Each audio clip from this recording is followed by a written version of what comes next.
Live. I don't see anybody yet, but for those that are catching afterwards, hello, you beautiful people. I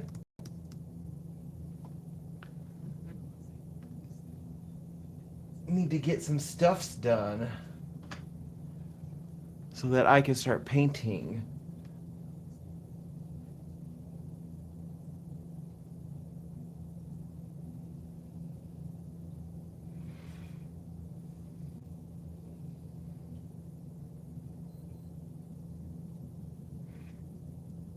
And I do think we have somebody. So, hello, happy New Year.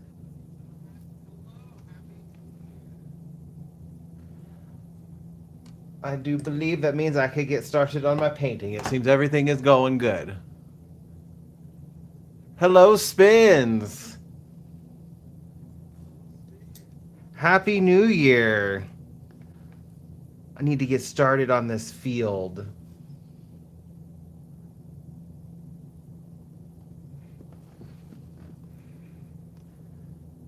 Oh, and I guess I gotta get the music started.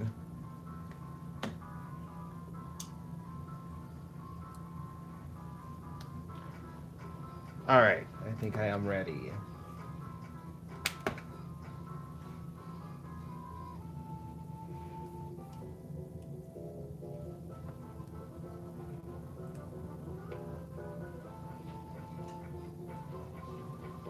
So my goal is to work on this field some more. I would like to get some of the bushes I had planned put in here. So I'm thinking a couple like on the bottom around this area. So off in the distance, you can see like the little lighter patches. They're alluding to bushes. So I want to get a couple in the front just so like it ties them into the back. And then I'm going to be putting orange and purple lilies throughout. And I want to get this tree done. Don't know if I'm going to get that all done today, but I'm going to work on it. Get done what I can. Any progress is better than no progress.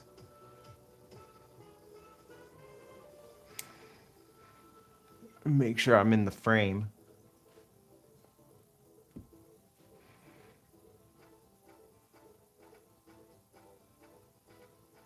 It's a little watery.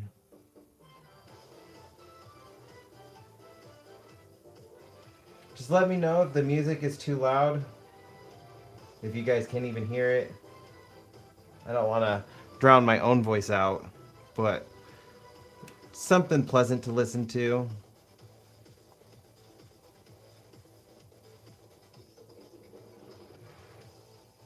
I don't even know if you guys can see what I'm working on. It's just lines right now getting the stems done.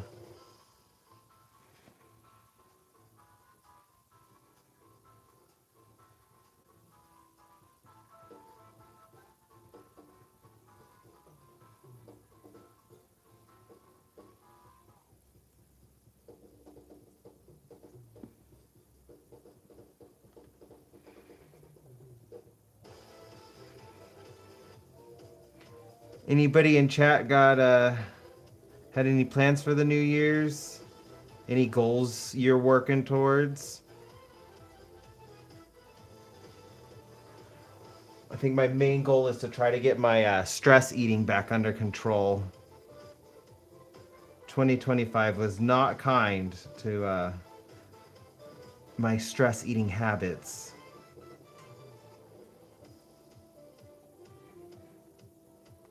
I was doing good there for a while, but then kind of fell off, and I want to get back onto that.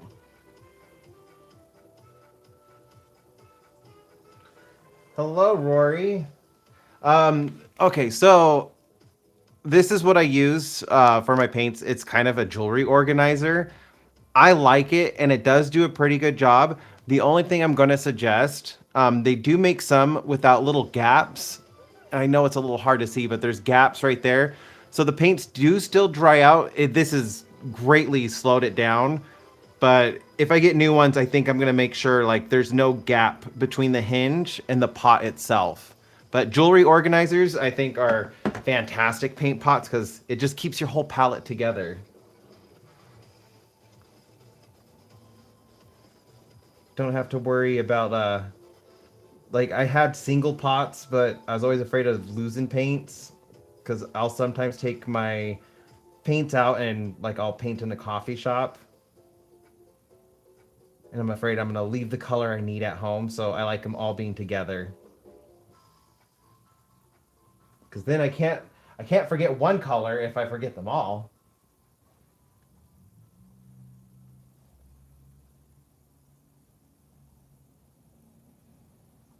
Oh, nice, Spins. It is always good to work on yourself, mental health, physical health. Just try to be the best version of you that there can be. It's it's hard, but it is definitely worth it. And then I wish you luck on YouTube. My advice is gonna be just start. Um, like that's the best thing you can do. At least now on YouTube, you can do shorts. So you can like do a short video just to kind of get used to it. But just start. Post the video. Don't worry about it being good. My first shorts were bad. I started posting shorts on Instagram first because I wanted to get used to posting videos, but my goal was always to get onto YouTube. So just post, or like make the video and then just post it. You'll discover your style. Like just with art, there is a video editing style. You'll figure out what works for you, what works for your audience, and helps you connect with them the best. And be okay with making bad videos. They're all part of your growth.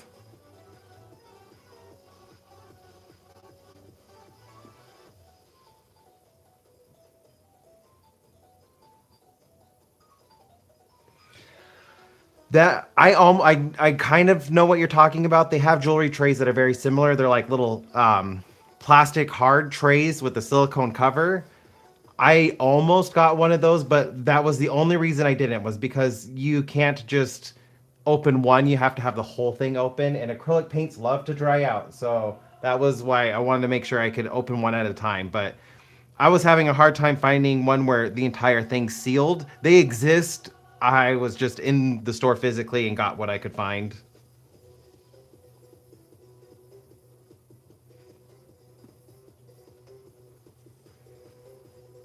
But I do think like an ice tray like that is at least better than nothing. And you can always like maybe lift up a corner and get what you need and then let it fall back down. It will slow down the drying process. They also have those like stay wet palettes. I have one somewhere. I didn't really like it and it smelled kind of funny. Not mildewy, but just like it made the paint smell funny.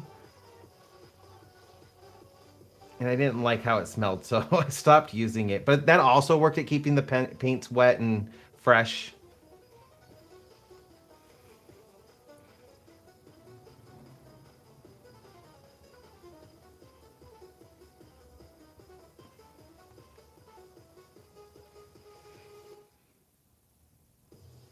Just one of the things with acrylic paints, though. They're going to dry out.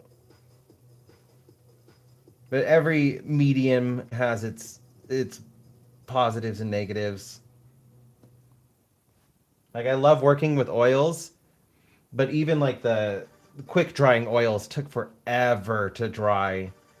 And I couldn't work on areas when I wanted to because part would still be wet, and if I tried working on it, it's going to start blending. So like oils are great at making blended paintings. Like it's far easier to do background like that on an oil than it is with acrylic. But then like you'd be waiting forever to like I could probably do the stars, but I couldn't do the clouds on top of the night, like the space part of the background, because then everything would just start blending and all those whites would get very dulled.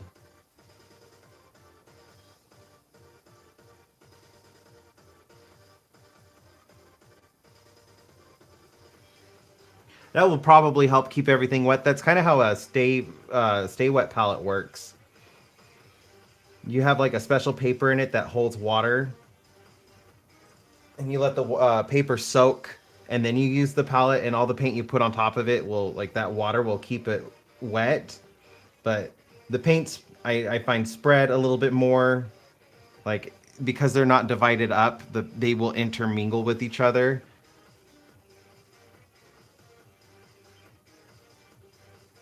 So that was another one of the reasons why I just didn't really like using it that much. If I was planning on like a quick painting and I was going out, I might like use it, but most of my paintings take hours. So I need something that's going to keep the paint fresh longer. And this thing has kept paints like fresh for weeks. So even with the little gap, it's worked. And then I also use an eyedropper. My dogs get Metacam, and so we get so many of these eyedroppers to give them their medicine. And I don't like throwing them out, so I use one for my art, and I'll just drop water droplets into the pots just to kind of help keep the paints moist. Hello, Nookling. I am good. Trying to work on a painting because I have been sitting on this one for so long. I started it in March, and we're almost in 2026 now. And this is for a friend, so I really want to get this done.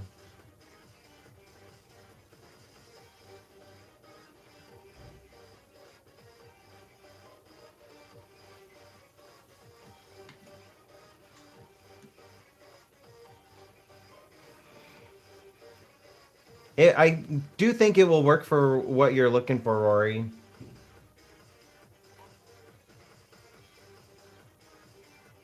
And since you already have it, I mean, it's one of the good things about working with what you already got. You're giving it use, even if it's not intended. But you could probably do something cool with it, like freeze the paint and then like pull out like frozen little paint ice cubes and let them sit them onto a canvas and let them melt and mingle onto the canvas in a unique way. Make like a really cool looking paint pour project.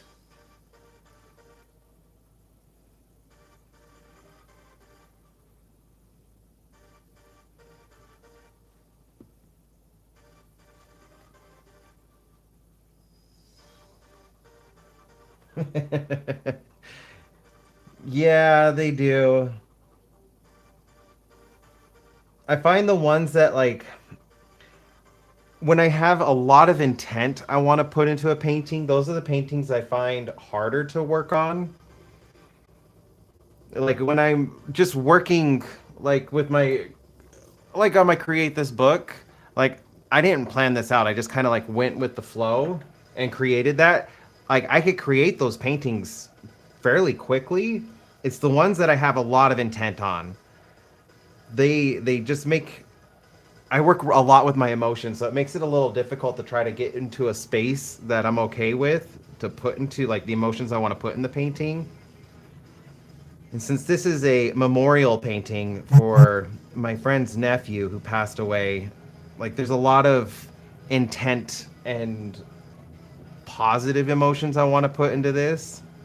So I found it really hard to focus and work on it. But I did discover last week when I went live that I actually got into a pretty good headspace going live and doing this. So I had time this week and thought I would do it again.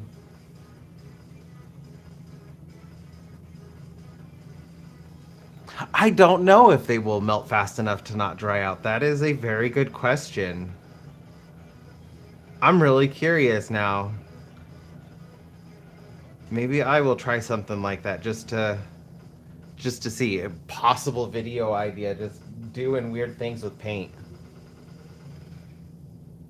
Maybe I'll make the title of the video pretending I'm a modern artist for a day.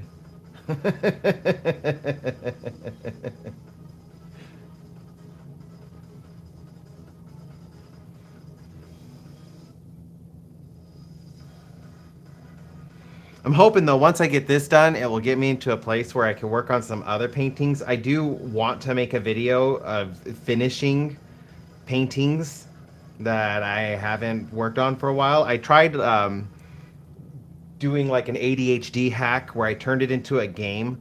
I let like people on my Instagram pick which of like my works in progress I would start next. A lot of people voted. I was really excited for it. I got all set up with that painting to work on that one, and I just couldn't get in the mood. And I just sat there not working on it. And then I ended up working on something else because I don't like just sitting here not working on a painting. Like, if I have the time to work on art, I want to work on art. And so if I'm stuck, I'll just move on to another painting or something else just to kind of stay productive in some way. Yeah, I can gamify a lot of things and it works quite well. Like, especially with cleaning. I will time myself to see if I could like clean something faster or better than I did the last time I did it. Or like, let's say my husband's going to the store, I'll be like, all right, let's see if I could get the kitchen done before he gets back. And so like I turn it into a game, but it didn't work with the paintings. I thought it would. I've even tried like put in that fake pressure because I do tend to work well under pressure. That's what got me through college so well was I was constantly under pressure and I didn't want to let people down. So I was like always working and doing quite well. It was one of the best education experiences I had, but I tried applying that fake pressure because now there was that expectation of everybody on Instagram is going to be expecting me to get this painting done, and I couldn't.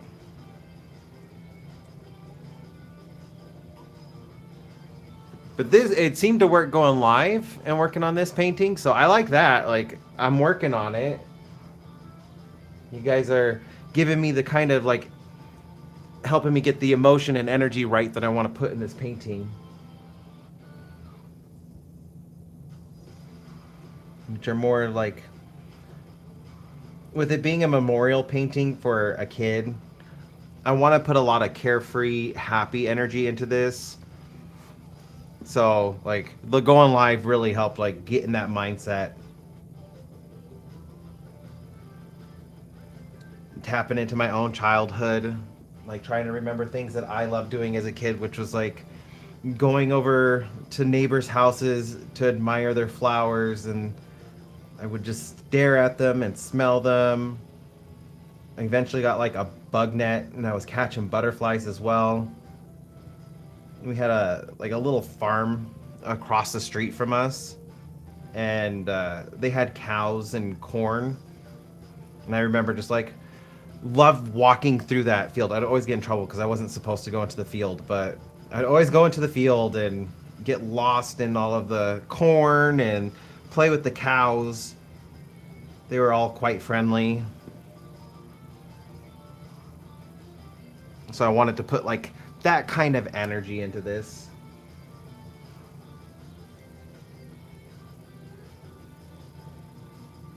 I want to work on that side too. Need to do the wrap around. How's it going, Frosty? I'm gonna remember your screen name this time. How's your new year going?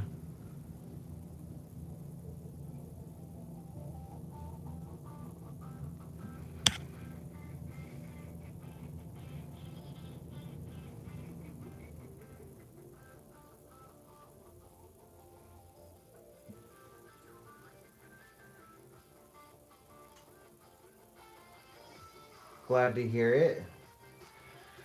Do you recognize any of the music in the background if you can hear it? I don't know if you played any of the other Pokemon games or just Pokemon Go.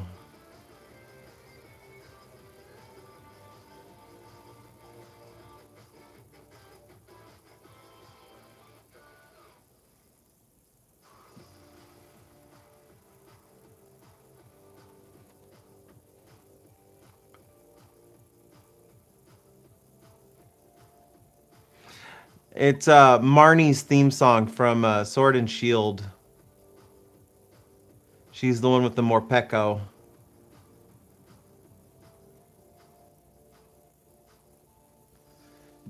I will give Sword and Shield that. Like, they had its problems, but I will say the music was fantastic.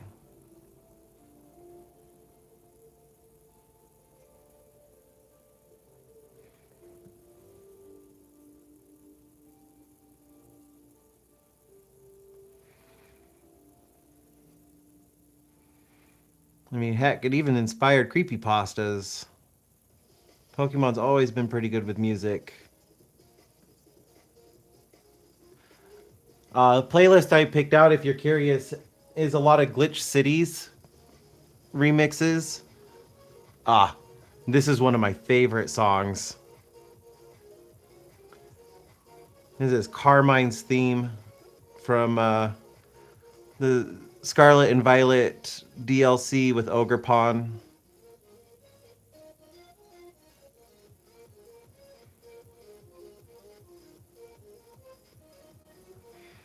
Carmine's one of my favorite like Pokemon characters. I'll give Scarlet and Violet that as well too. They had fantastic characters.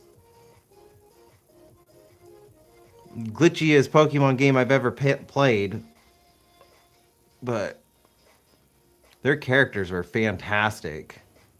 Got me a little teary-eyed in a couple parts too. Like Arvin's Mabostiff.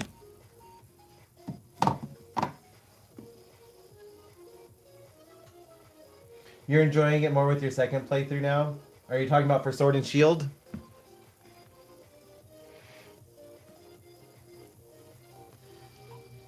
Getting all the lilies there.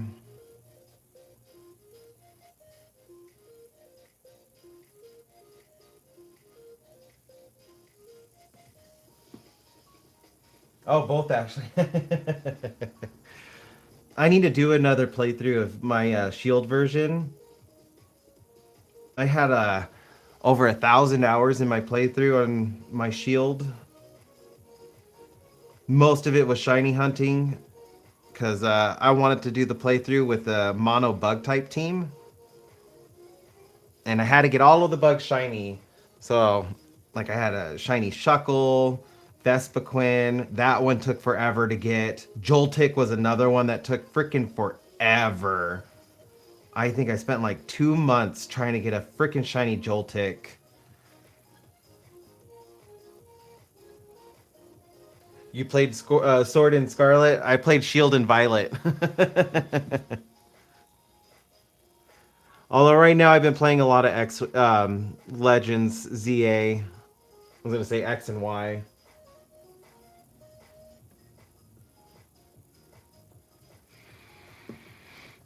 I think I have over 1,000 hours in my Violet playthrough as well. I almost have a full shiny dex on that. I think I'm only missing 200 Pokemon.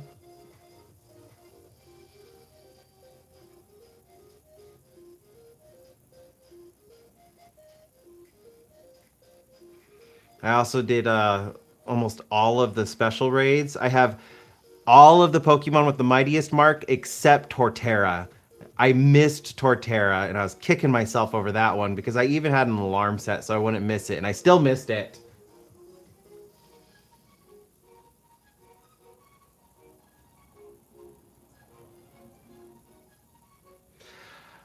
Are you excited for the new DLC coming out?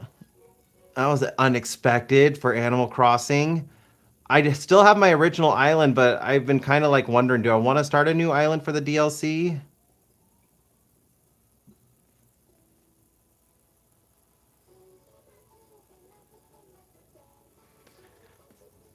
Okay, this isn't Pokemon. This is J-pop. I don't know why my playlist all of a sudden changed.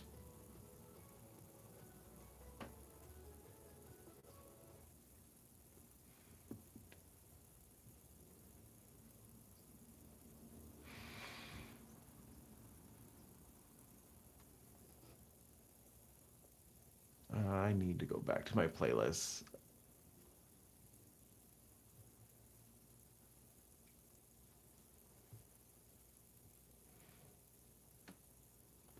Yeah, I'm pretty excited. That caught me way off guard. I was not ready for an Animal Crossing DLC and for it to be free.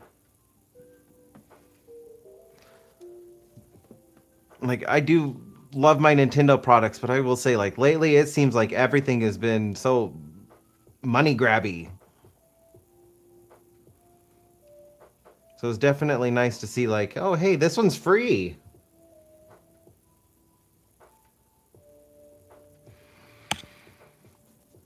I think the only thing I was really working on my island was the artwork.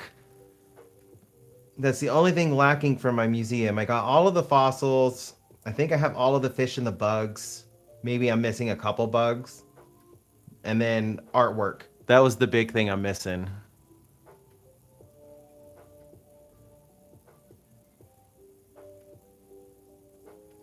I actually started extra characters on my island just so I could go to red more than once in a day.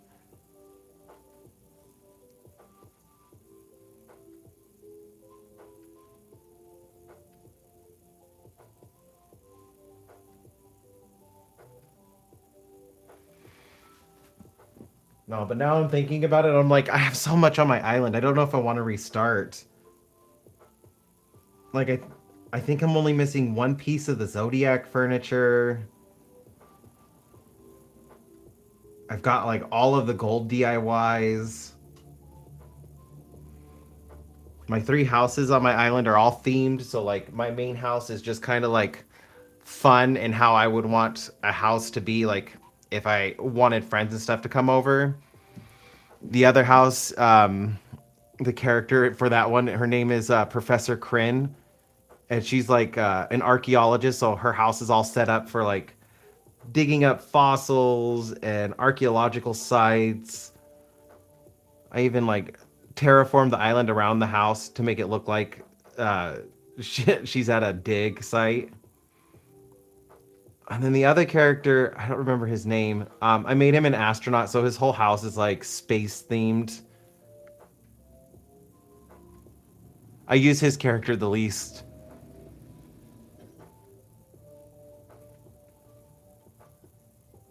I don't have a theme per se, but I have like sections of my island that are themed. So like the houses of my characters are all themed. Oh, I touched the paint. And then like I have a side of the island that's themed with the Zen garden, the side of the island with my archaeological character. So look, it's like a dig site. I have a whole Rocky Mountain style forest on the north side of my island for my campsite. And then like an urban area for some of my villagers, the space like launch pad site for the other house, and there's a maze in front of it with all the Zodiac furniture. Maybe I'll start doing some gamings in life too. Start like a game channel to go with my art channel.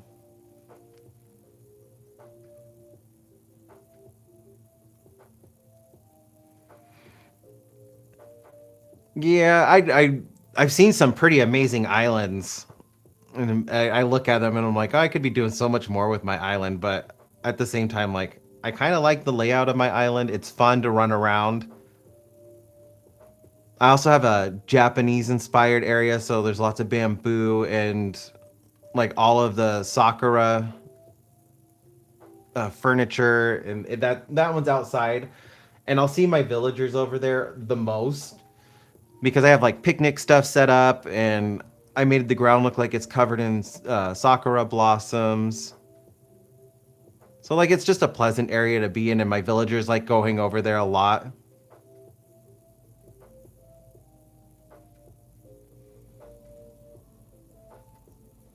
I also got some fun villagers. That's the other thing. Like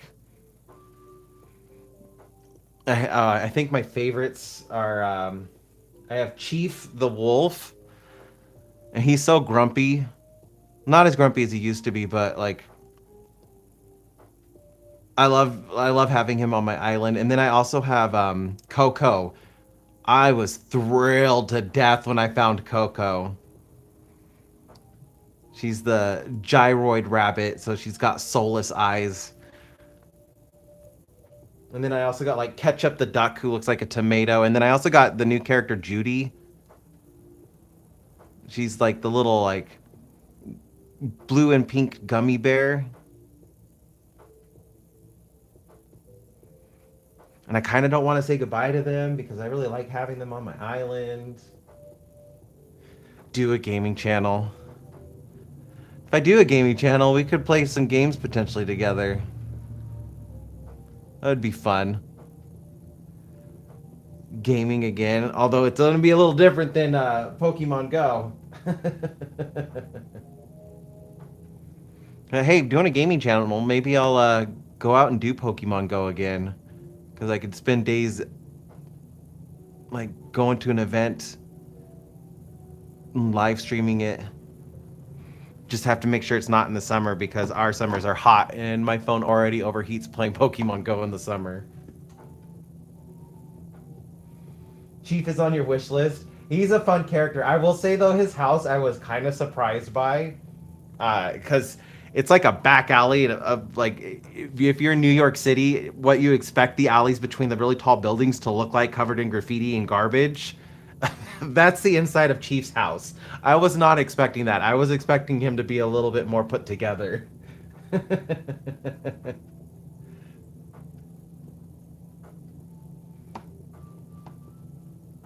think right here.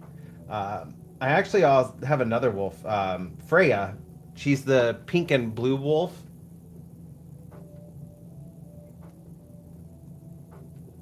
I have her house all all the items I've given her, her inside of her house just reminds. I had a Russian friend back when I was really little in elementary school, and I went over to his grandma's house once, and she made me call her Babushka.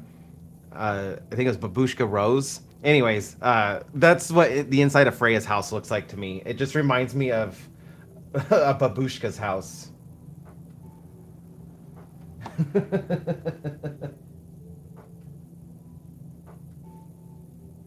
Dobby and Kyle. I can't believe how many characters there are on Animal Crossing now. That was another game I like when it came to America, North America, the first like back in I think it was 2001, 2002. That was the only game I was playing on my GameCube. So like I was playing the original and watched that franchise grow as well. And seeing all the new animals that are in it. I do miss some of the original characters. But I like this update, I guess they're coming back, so I'm excited for that.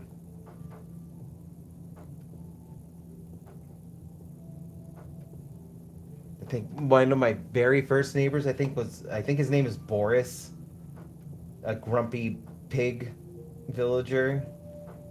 I loved him because that was back when Animal Crossing's villagers could be mean. It always made me laugh how mean he was. And I would give him like really crappy presents because he was so mean.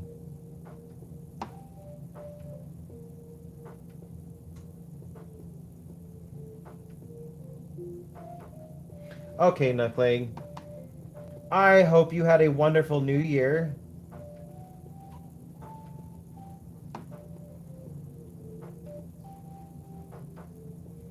I am going to have a great stream. I've already got some painting done, so I'm very happy with that.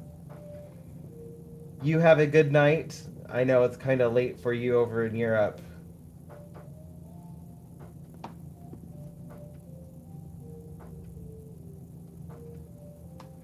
It's still like it's 1:42 in the afternoon for me. So I still got some time left before New Year's Eve. All of our festivities, although we're not doing too much. Eric and I are going to be drinking some wine, and he's going to be grilling up some chicken. We're going to put on some probably funny movies.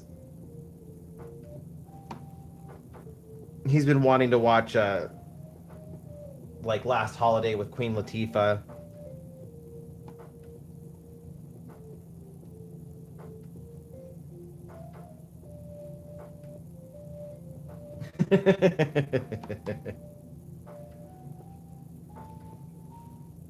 That's okay. My New Year's Eves have become a lot more relaxed as I've gotten older. Having lived in Las Vegas, I've been on the Las Vegas Strip a few times for New Year's, and I don't miss it. I'm okay if I never do that again.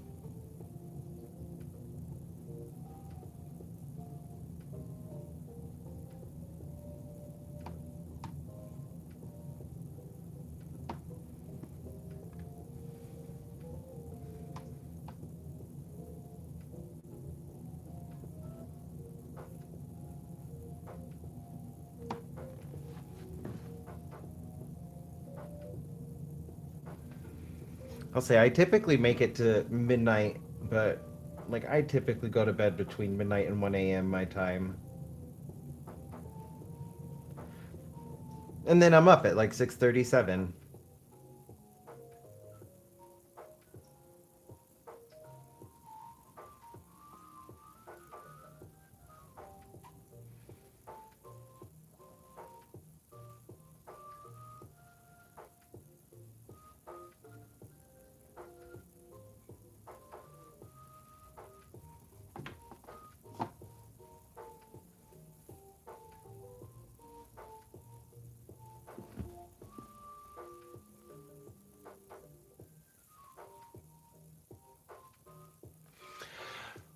So back in my early 20s, I didn't mind it so much until I did. So the first two times I went, I didn't mind it so much because we were on the tops of the parking garages. Most of the people were down like on the street in between all the casinos. So like Las Vegas Boulevard is just, I think it's like a 8-lane highway now, or not highway street, but it's a big street with a big medium, and then the casinos are on either side of it, and they'll close off the street for like New Year's Eve and very rare other occasions. And like it's just got the casinos on either side. They all do the same fireworks show, like they're all coordinated together. So that's kind of cool because the Las Vegas Strip is really long. It's like 2 miles long. I could be off on that. Don't quote me. But I just went on. I don't do well in crowds either. I get really claustrophobic in crowds. But we would go to the tops of like parking garages and we would just watch the fireworks show. And there was always crowds there too, but just not as many because everybody wanted the experience of being down on the strip. But I didn't like it. There's always stupid people down there. It's always a man. Every year, some man tries climbing on top of the traffic lights and ends up falling and either going to the hospital or worse. So I don't like going into like the middle of that. But like I didn't mind so much going on the tops of the parking garages. The thing that really sucked was like I would leave the strip to go home like maybe around 1 a.m. and I wouldn't get home until almost 5:30, 6 o'clock in the morning because traffic was that bad and there was that many people on the strip. And Vegas is spread out. It's not like a close-knit city. It's very spread out. So like I think it's 36 miles all the way across for just Las Vegas. So like it's a pretty spread out city. And it would just take so long to get home. I hated that. But then one year I actually went down into the crowd and then I went to a bar afterwards and I did not like that at all. It kind of ruined it for me. I never wanted to do that again. I could say I experienced it. I got to see the fireworks shows in person on the Las Vegas Strip. I never want to do that again. Yeah, the strip is huge. And it's just because of all the tourists.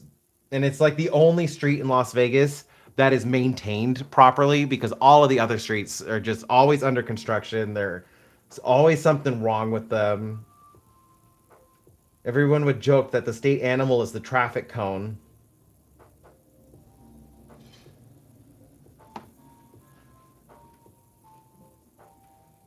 Good morning, Kiwi. Happy New Year. Just painting and chatting. Glad to have you along. I was just talking about my experiences in Las Vegas on New Year's Eve.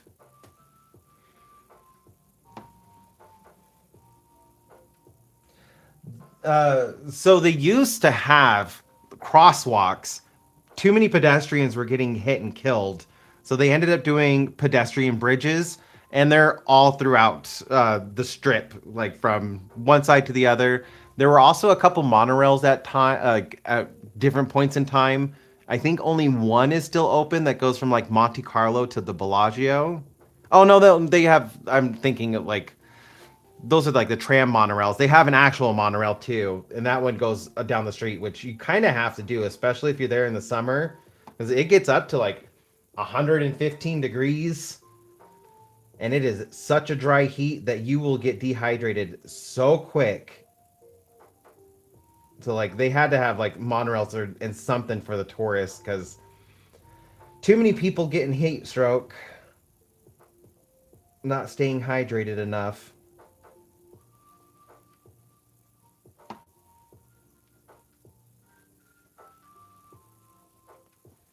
I will say about Las Vegas, it is a wonderful city to go and visit, not to live there. I lived there for 22 years. The city will always be my hometown, but it's definitely a better place to go and visit than to live.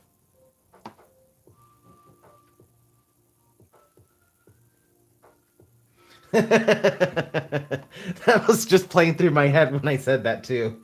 The Simpsons episode with the monorail.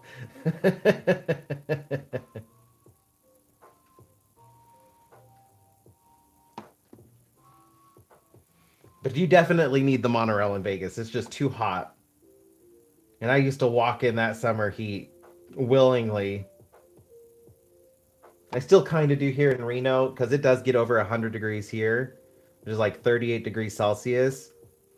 So I do still kind of walk in it, but I'm better at like picking times a day now. So like when I take the dogs out, we'll typically go between 9 and 10 o'clock in the morning before it gets really hot because I couldn't bear to have their little paws walking on the really hot concrete.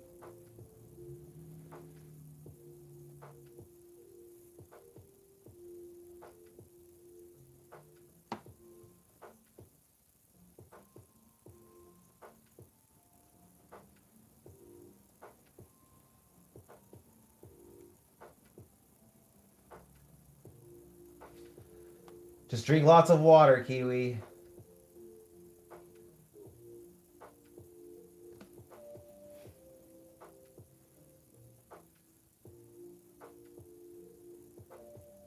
Sometimes I feel like I miss the heat, and then we'll have like an exceptionally hot day up here in Reno, and I'll be like, I don't miss it that much.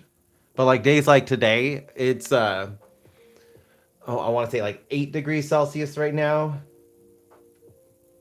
like 40 degrees, 42 degrees Fahrenheit, somewhere around there. I'm still working on my conversions, and I'm kind of like, oh, I kind of wish it was hot because like down in Las Vegas, it's like 60s, which I think is like maybe like around, oh my gosh, I can't do the conversion in my head. Somewhere around like I want to say 18 degrees Celsius.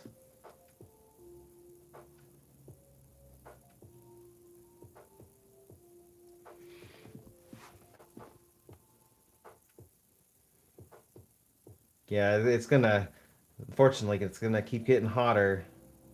But I grew up playing around in the Mojave Desert a lot when I was a kid. Road trips between LA and Las Vegas. You go right through the Mojave Desert. I've been to Death Valley a couple of times, and that gets really hot. It's just like ridiculously stupid hot. It's like you open up the car door, and it's literally like you had just opened up a preheating oven, and all that hot air just hits you in the face. Sometimes I miss that though. It makes you feel alive.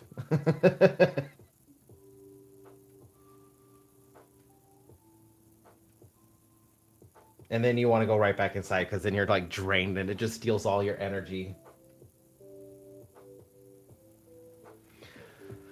-9. Wow, that is cold. I think I'm not exactly sure what the conversion for Celsius would be, but yeah, the coldest I've ever been in was in Ely, Nevada, and it was -2. And that was just like that was so cold it just hurt.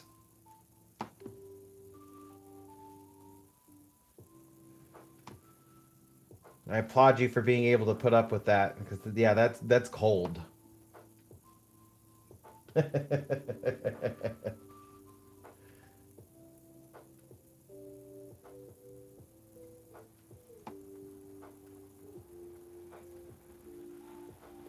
There's something pretty about the cold though. I'll give it that. Like seeing all the snow in the desert,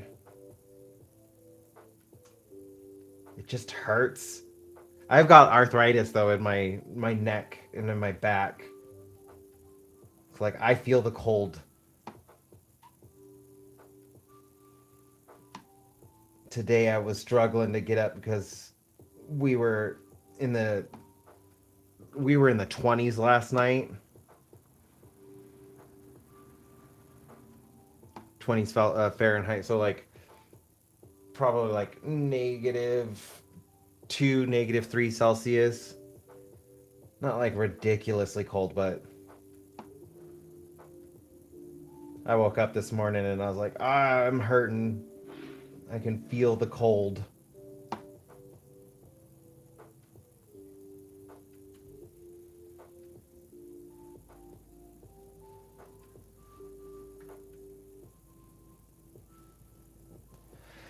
That's one of my favorite things when it is snowing. I love going on walks when it is snowing just because like the snow dampens the sounds all around and it's just this really unworldly quiet.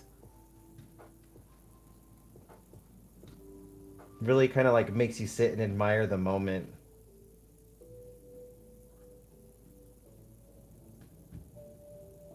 Don't like driving in it though, but I don't mind walking in it.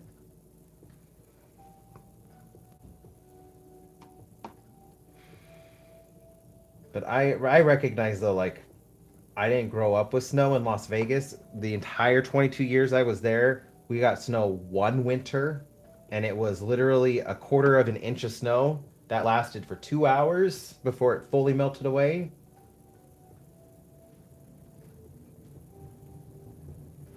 So like I know I don't have as much experience driving in snow. My husband does. He grew up in more snow than I did. So if we have to drive and go somewhere, I typically like him driving.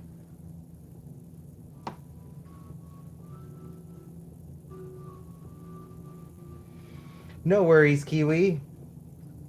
I hope you have fun with your family. Happy New Year. Thank you for stopping by.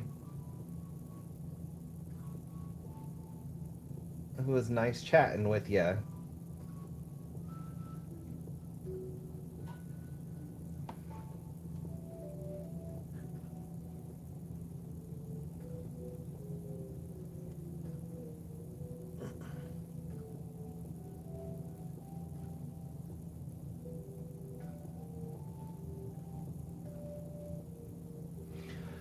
That sounds pretty nice, though. Like, not the cold, cold part. I would be shivering, but, like, that kind of sounds magical. I'm not gonna lie. Just envisioning it, like your breath glistening in the moonlight, crystallizing before your eyes.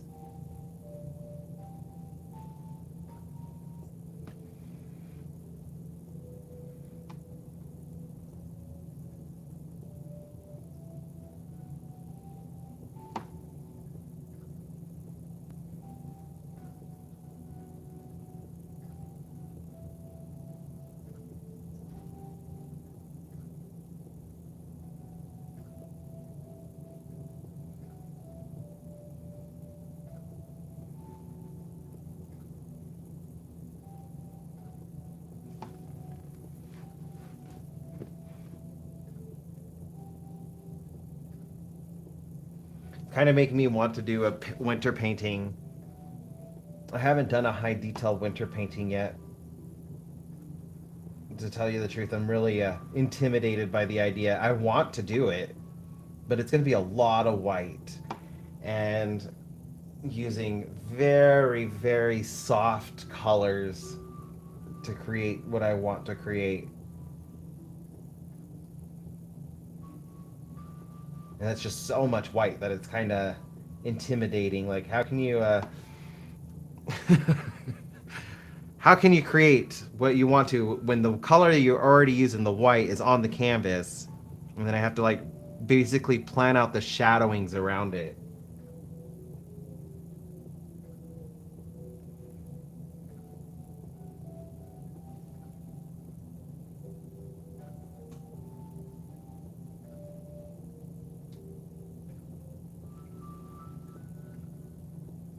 That does sound really pretty, and yeah, I guess it would be a lot easier to handle without the wind.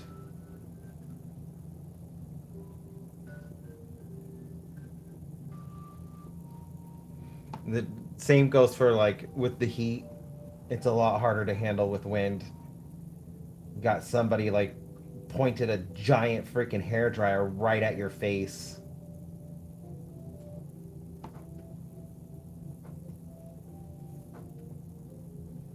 And depending on like, if there's a storm coming in, like one of the things about the desert out there, when you have storms coming in with all the mountains, they'll get stuck up on the mountains, and then when they'll get pushed up to go over the mountains, and so they're really high elevated clouds, and all the moisture's kind of locked in, frozen.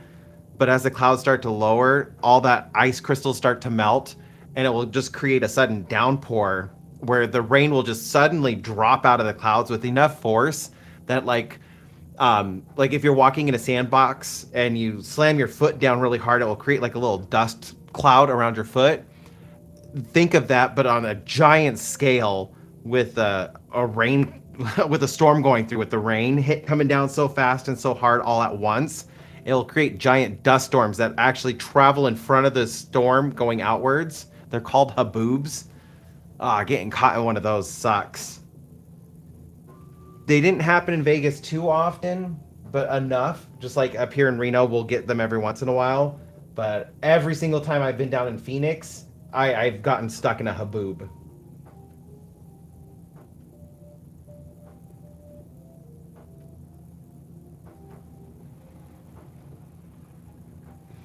Yeah, see, that's what intimidates me a little bit about painting and a whole winter painting.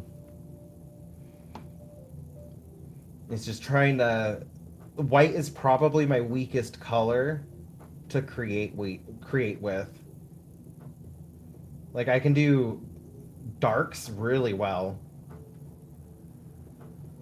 I don't have problems just creating with black, but when it comes to just creating with white, that's I need to practice it. I think a winter painting would be a good way to practice with it, though.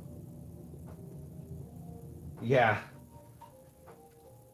they really suck in Arizona, where Phoenix is located. They're worse there. We don't have the problem so much here in Nevada when we get a haboob, but down in Arizona, there's a fungus that lives in the dust, like the dirt.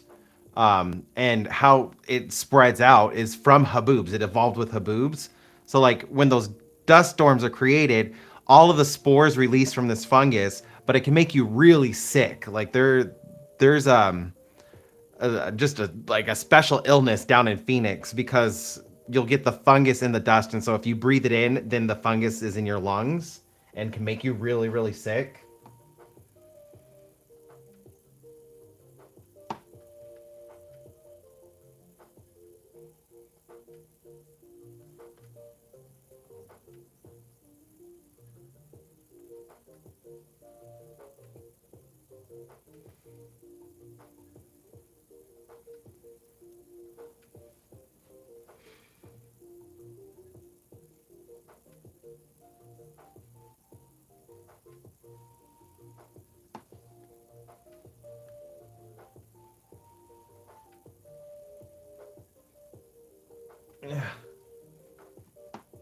I should do a black and white painting too. I haven't done a black and white painting.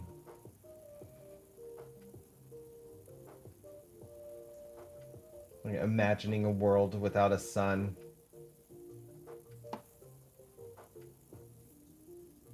figuring out a way how like light would exist to enough in a way that we could see things. I guess it would be infrared. I want to make some more alien like pieces for my create this book. I'm already like kind of looking through prompts and stuff because that's going to be coming up soon.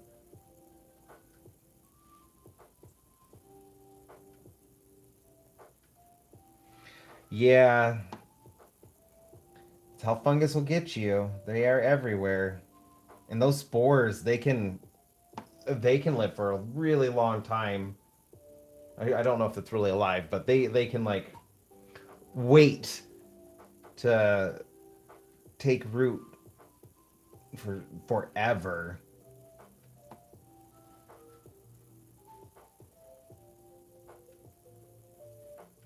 Oh.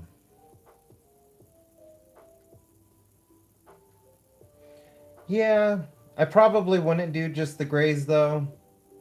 I like my color too much. I would probably lean more into like blues and purples. Just really, really like soft blues and soft purples. Only using like dark hints of the blues and purples for shadows, like heavy shadows.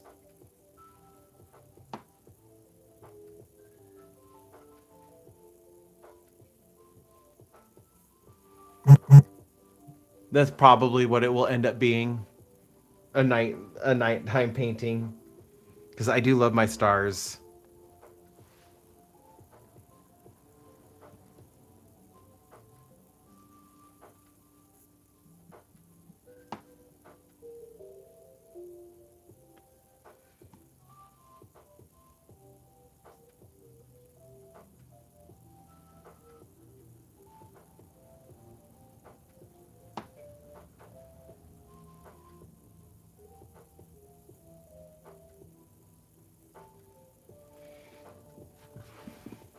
I guess I could also like do it during like a sunset. Like we have Lake Tahoe pretty close, and I've been up there a couple of times when it's all covered in snow during a sunset. It makes the snow like look like a really almost like a peach milkshake, just like that soft pinkish color, almost kind of like that, yeah, and all glistening. Yeah, that could also be a way to get away with using color to make it a little bit easier. It's just the problem is like all the snow looks like that, and the snow is covering everything, so everything looks like that. Hello, Allie. I hope you're having a wonderful New Year's.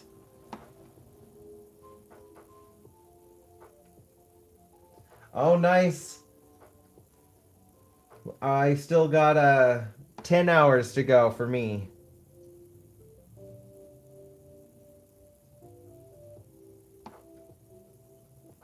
We got a little bit of time.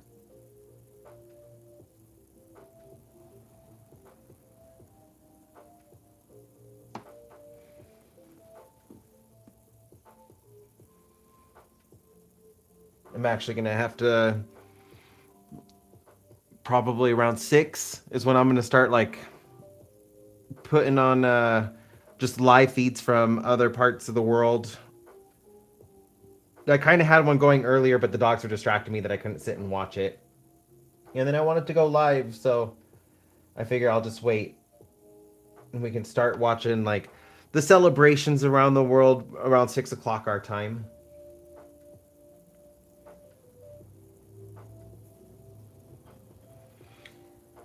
I can't believe how fast but how slow this year has felt. It has been quite a very surreal feeling for me.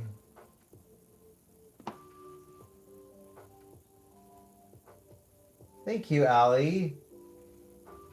This is a memorial painting for a friend of mine. She lost her nephew. I'm eventually going to paint him over here. No, he's going to be over here in the front of the painting. His favorite Pokemon is going to be back here. So it's going to, like, they're going to be playing catch. Then two of his other favorite Pokemon, Pikachu's going to be down here and Jirachi up there. Cinderace, if you know anything about Pokemon, what's going to be going here. So like that's the idea with this, just to kind of like create this little slice of heaven for his memory to exist in. But it's been hard to get in the mindset to work on this painting because I want a lot of carefree good feelings into this painting. Something that anybody in her family can look at and just smile when thinking of him.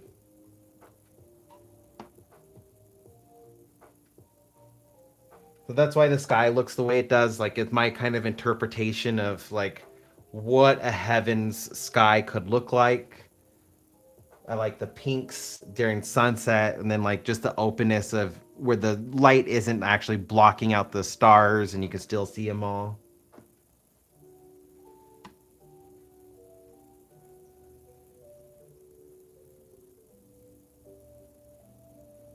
And then my friend's favorite flower is lilies, so I'm actually making fields of lilies. I'm working on the stalks of them all right now, and then I'm going to go back through and add all the little flowers to them.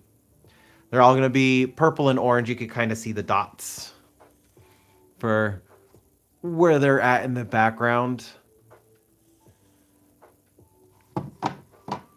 So I'm going to bring those forward so everything all ties together. I'm probably going to do, I haven't decided if they're going to do white lilies yet or like maybe baby's breath, just a little white flower just to kind of like break up all the lilies.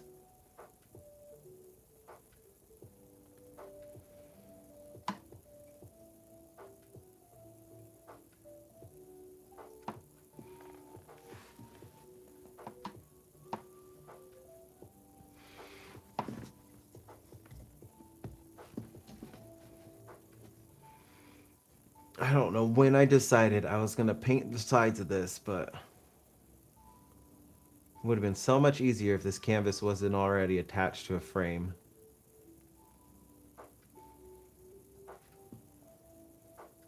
I like the look of it wrapping around, but it makes painting just a little bit harder.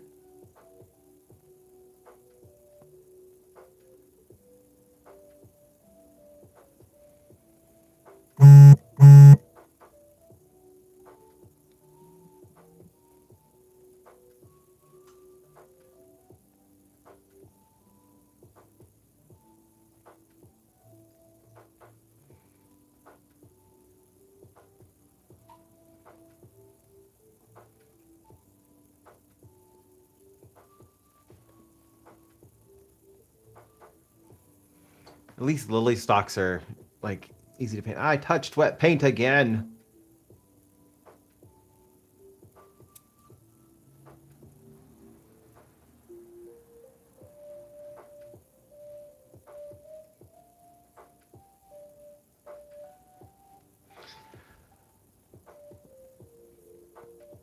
Thank you, Allie.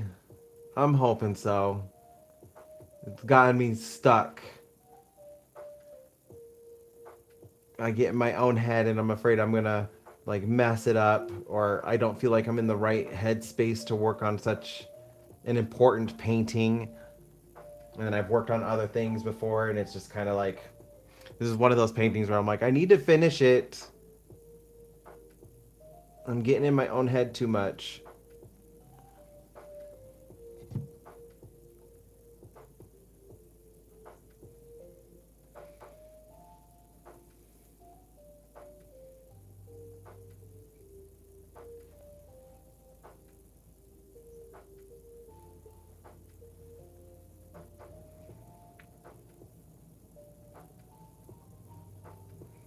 I've also wanted to do more of these though, so I think that's kind of helping. Going live and chatting with you guys has put me in a good mood.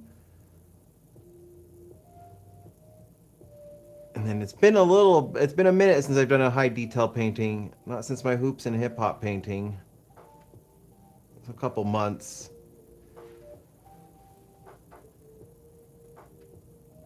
These just take forever.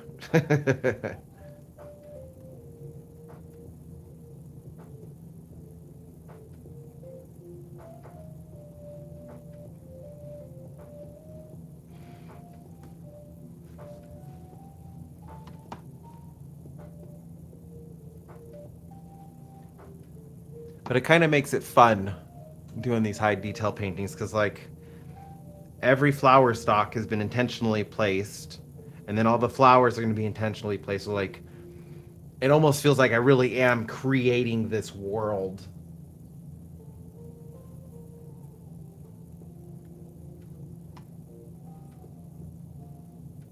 Creating this little slice of heaven.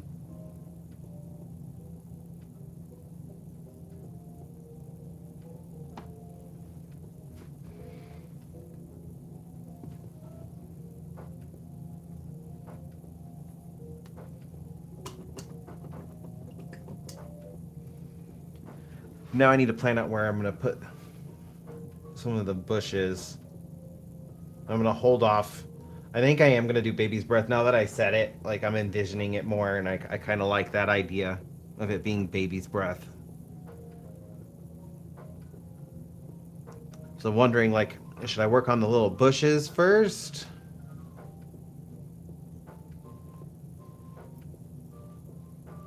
Or should I start the baby's breath?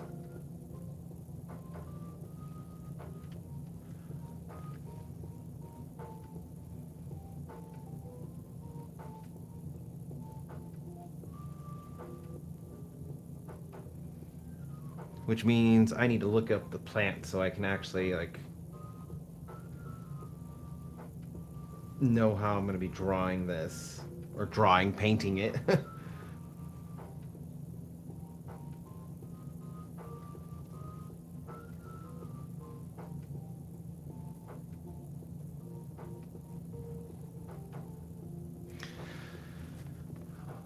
Well, there's baby's breath. And it's just a whole bunch of, like, little stems.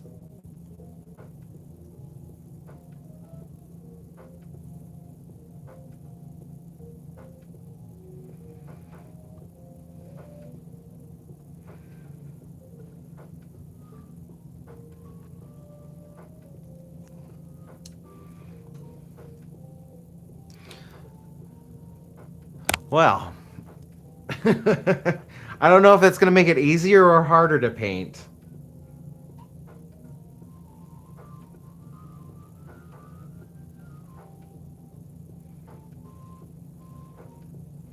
I guess I could just do, like, a little bush, little pieces going higher and then lower.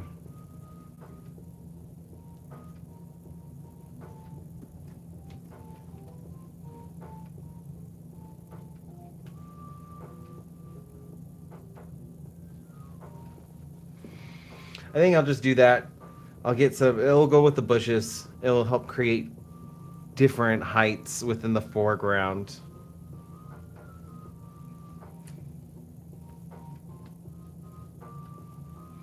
Oh, you couldn't even see it? I'm sorry. Oh, yeah, you can't even see what the leaves look like. Yeah. It's just, you can see green behind the white, and it just looked like a bunch of stems. So I think I'm just going to go ahead and do that, like, just make a little blob with stems all going upwards. Well, up in an upward direction. And kind of out. But it was pretty dark. I will give it that. So, like, I'm going to have to use... I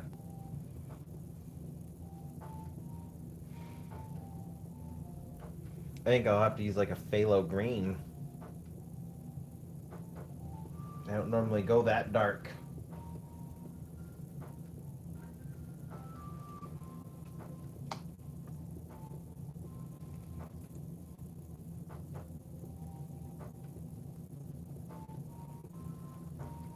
But I feel like the blue in the phthalo green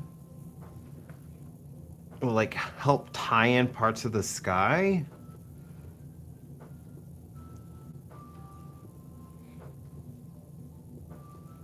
So I guess I'm just gonna pick a spot and go for it.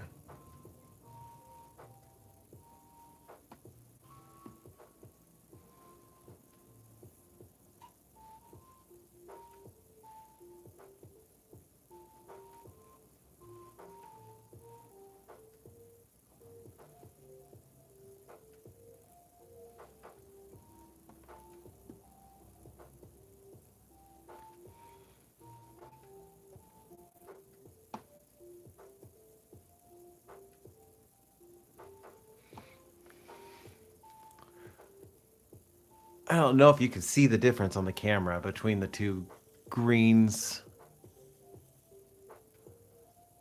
Definitely got more like a foresty green.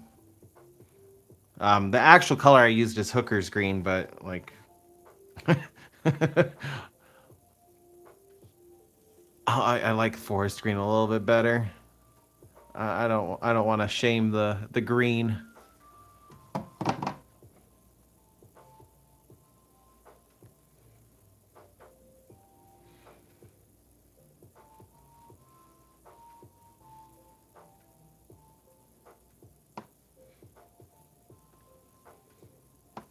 Oops. I don't need that big of a blob.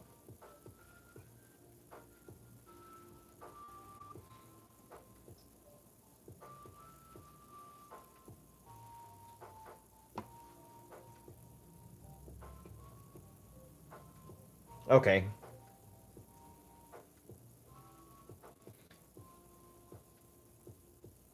It's definitely got like this really deep blue in it. Kind of matches the Prussian blue.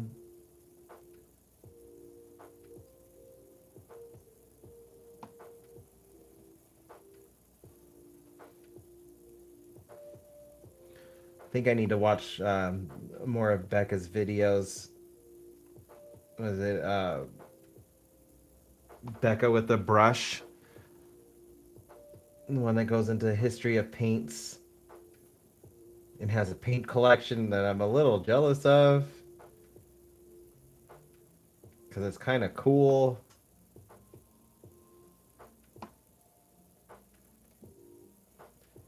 If you don't, I'm gonna double check though, make sure this is Becca with the brush. I'm pretty sure it is.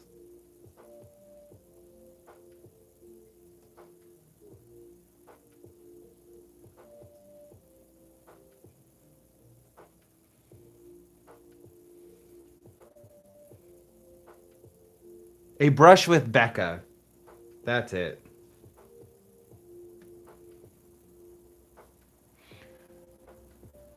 This one. Can you show up? Yeah, a brush with Becca. She covers like the history of paints and other kind of media when it comes to arts. I like her videos because she's covered toxic paints, and it's kind of fun learning about how like artists use different paints and what kind of paints they were working with. And then it just makes me think about like what paints are we going to discover were super toxic in our time period?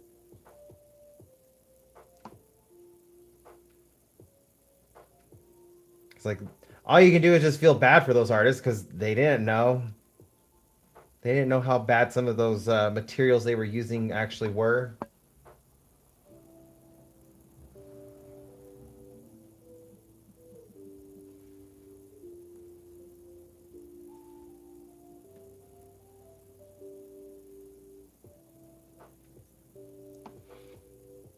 Kind of like the radium girls. They didn't understand how toxic that stuff was.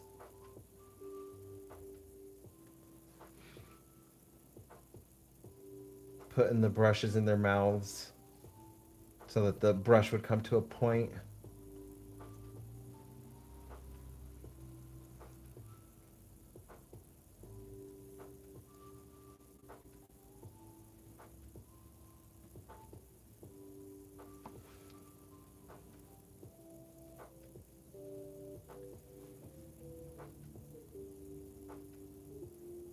Oh, I had too big of a blob.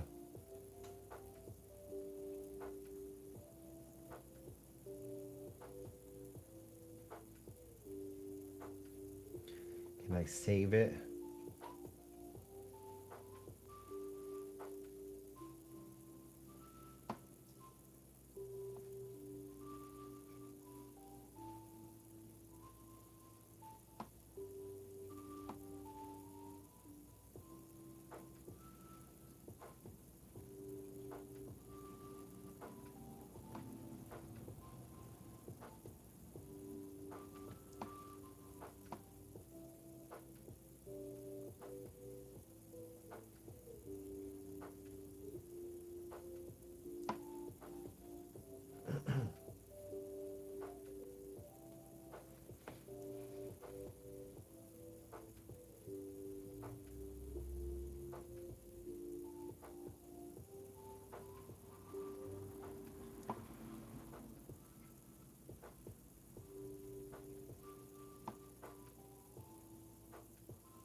fill in the bush a little bit. Just so, like, if the stems are visible, it looks like they're all going in different directions.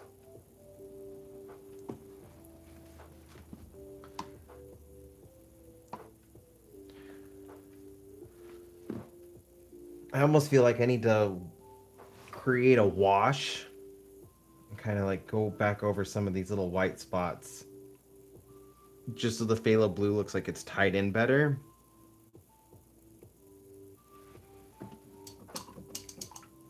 Let's see.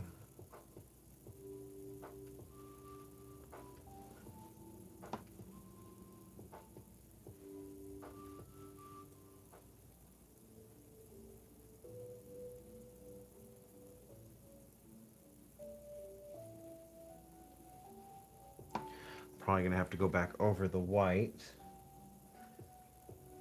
But I can kind of get a feel for it with just these little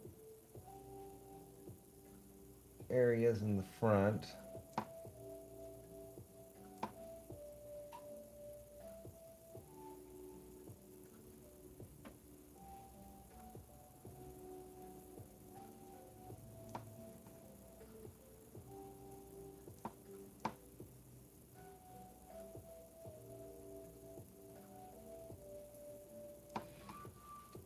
But I guess the white wouldn't be like super visible. Like you would have a tint to it.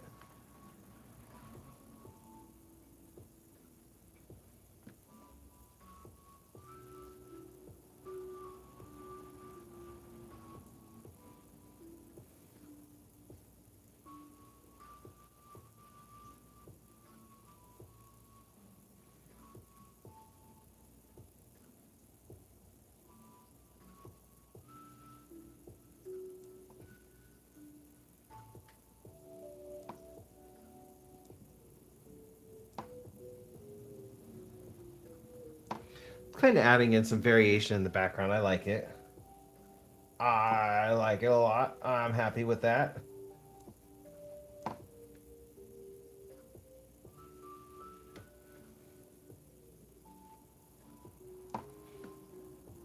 That's not watery enough. That's too dark.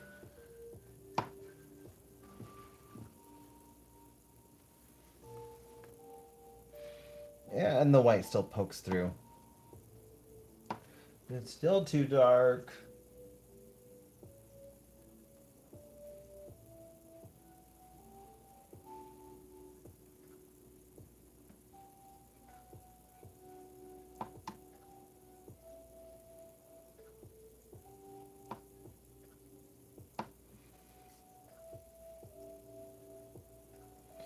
There we go. I was hoping the doggies would have a little bit more energy so I could show them off in stream, but they are pooped. I took them on a really long walk on Monday, and now they've wanted to do a really long walk every day. You give them an inch, and they want to take a mile. They're lucky I love them. But I think it wore them out a little too much for the stream.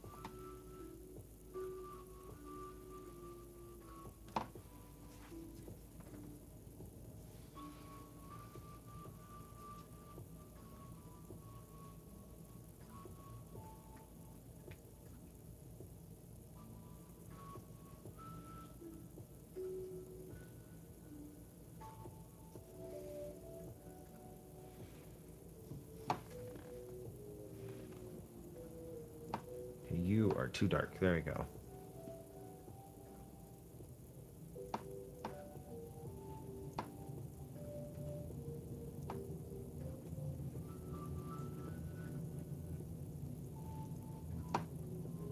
Okay, I like the wash. It added just the right enough amount of contrast. I guess I could kind of like do some even lighter washes in the far, far background.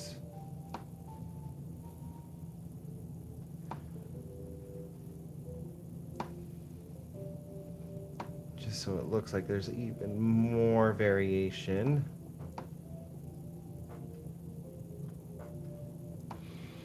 And then the colors are there in the background, and it will make sense for the colors to be here in the foreground.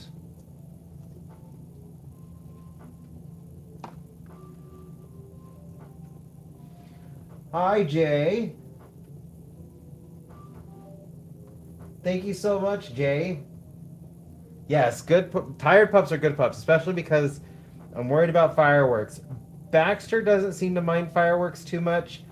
Onyx is terrified of them. And if he's asleep and sleeps through them, we don't have any issues. I would just prefer, like, that was the other thing of why I took him on a really long walk, because I was like, there's going to be fireworks tonight. Let's take him on a long walk so he could sleep through them. I have to do that on the 4th of July here in the States too, because the 4th of July really scares him.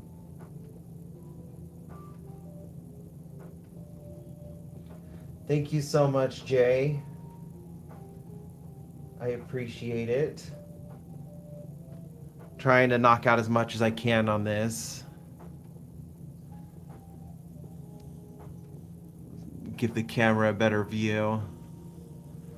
You can see like just a little touch of the phthalo green I added to the background, so it's going to make sense for it to be in the foreground.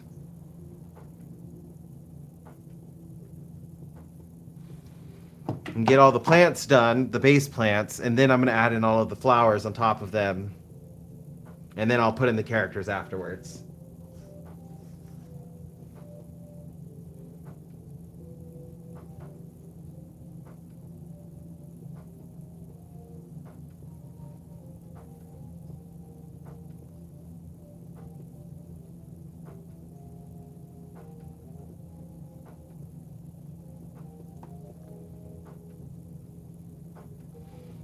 Yeah, adding just that touch of coolness now, like the warmer greens kind of pop a little bit more.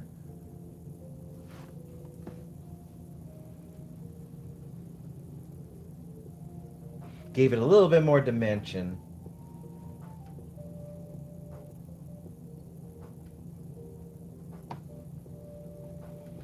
How's it going, Willow?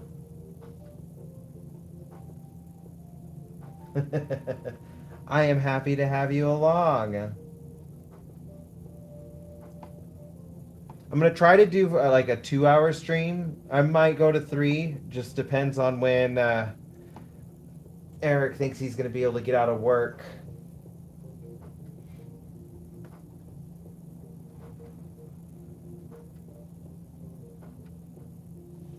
So if he's working late, then I'm going to shoot for 3 hours. If he's getting off at his normal time, which is in 2 hours, I'm only going to do a 2-hour stream because I want to be able to get some stuff prepped for dinner.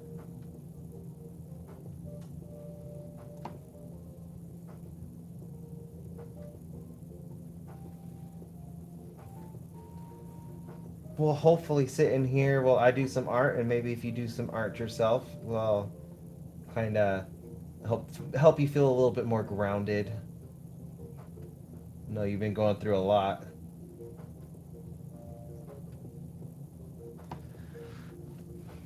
It's one of the great things about art. Is not only can it help you express your feelings, it can also help calm you down and ground your feelings.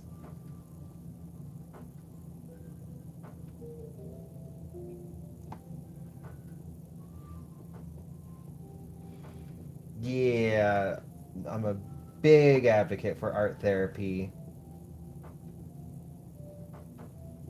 I feel like the world would be a much better place if more people did art therapy.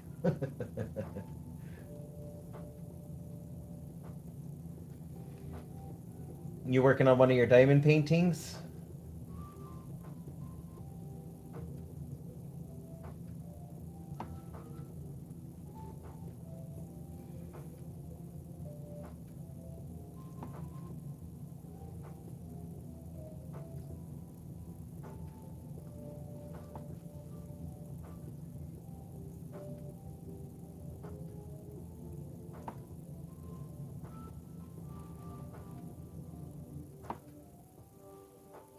I mean, you've only shared with me the diamond paintings you've been working on and finished.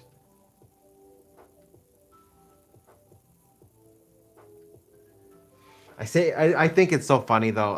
I feel like a hypocrite whenever I think this because I think about doing diamond paintings and I'm like, but that feels so tedious as I sit here painting each an individual like brushstroke of a stem or dotting every single star in the sky. And I'm like, what do you mean? Like, and then in my own head, I'm like, what do you mean that seems so tedious? You do tedious work.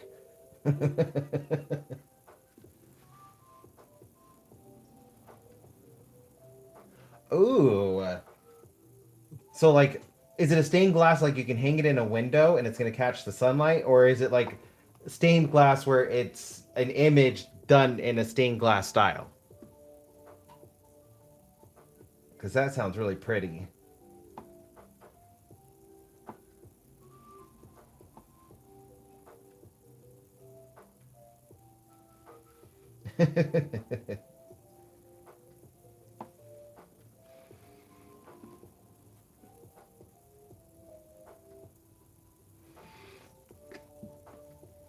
My brain can be a funny place sometimes.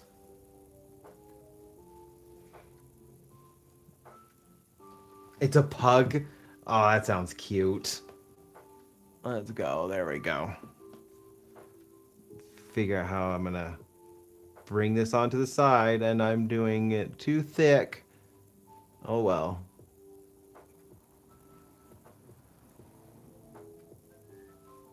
This is so awkward. Okay, brush. Can you go the direction I want you to go, please? It would help if my fingers cooperated too. I'm a little shaky today because of the arthritis. We got a storm rolling in. So, painful morning, and then I get extra shaky on days that I'm hurting. But I'd rather paint, work through the pain, because I don't feel it so much when I'm painting. Almost like I forget it's even there.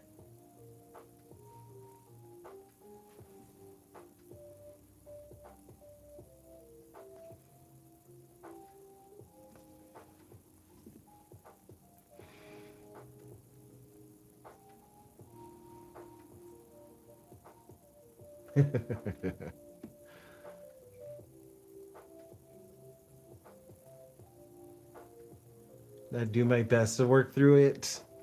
Because I know it's like,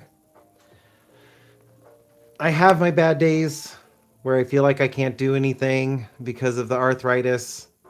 So like when there's days that I'm just hurting, but I can still like push through it, I'm like, I want to. Because I know it's only going to get worse as I get older. I want to try my best while I still have the ability.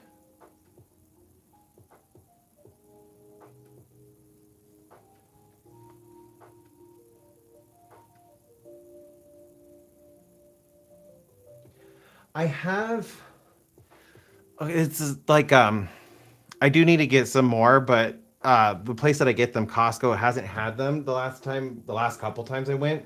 They have these cranberry glucose like juice juices.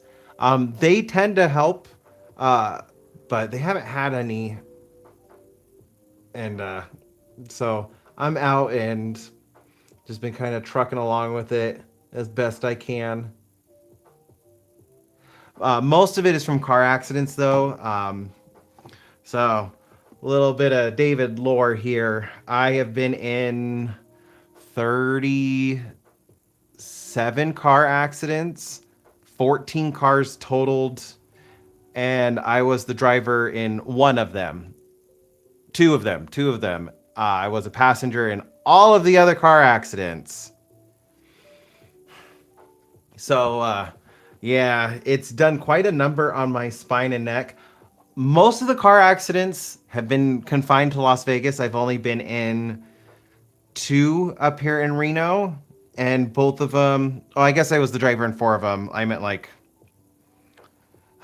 I got faulted for one. I was a driver in four of them. Two of them in Reno, I was driving, but I got rear-ended both times.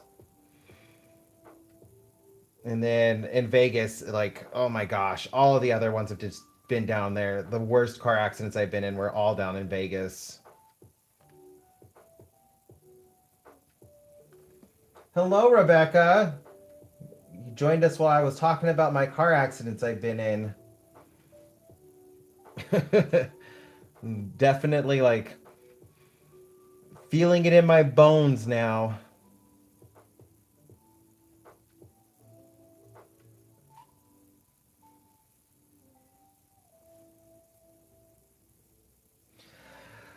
Most of them have just been kind of like fender benders, but like enough that they've caused some substantial damage to the cars.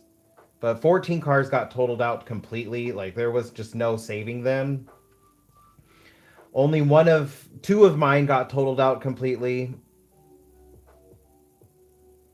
The other ones we were able to save because like I don't like totaling out a car. I feel like it's such a waste. There's still parts on the car that are good, and it's just trying to replace them. But like when it's frame damage, you just can't fix it. The car will never run right.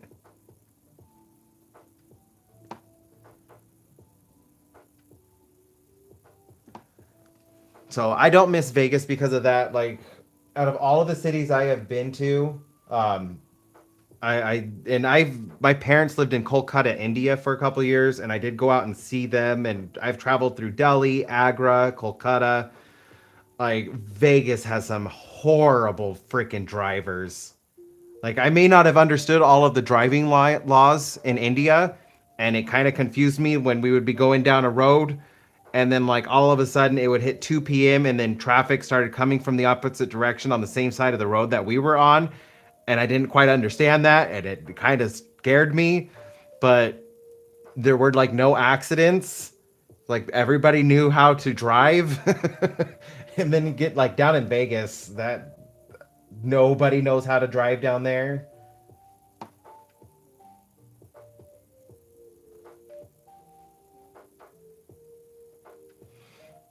I actually try not to. This last year was like I did the least amount of driving in my life. Unfortunately, like our cities are built for cars, not pedestrians. So like even though I don't want to drive because I hate driving, I don't have a choice. I have to drive for work. You have to drive to go to the store. I have to drive to get errands done.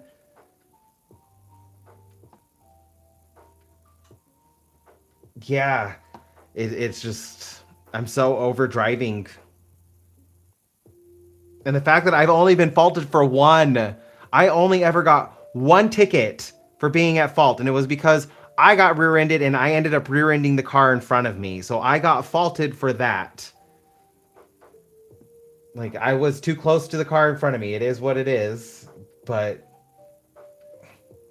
I will say like I've gotten really good at spotting drivers and avoiding them. There's been a couple times where I'm like that driver's going to get into an accident and I will like purposely get to a spot in the road so there's a lot of distance between me and that driver and then they'll get into an accident and I'm like I told you I've gotten good at spotting those cars now.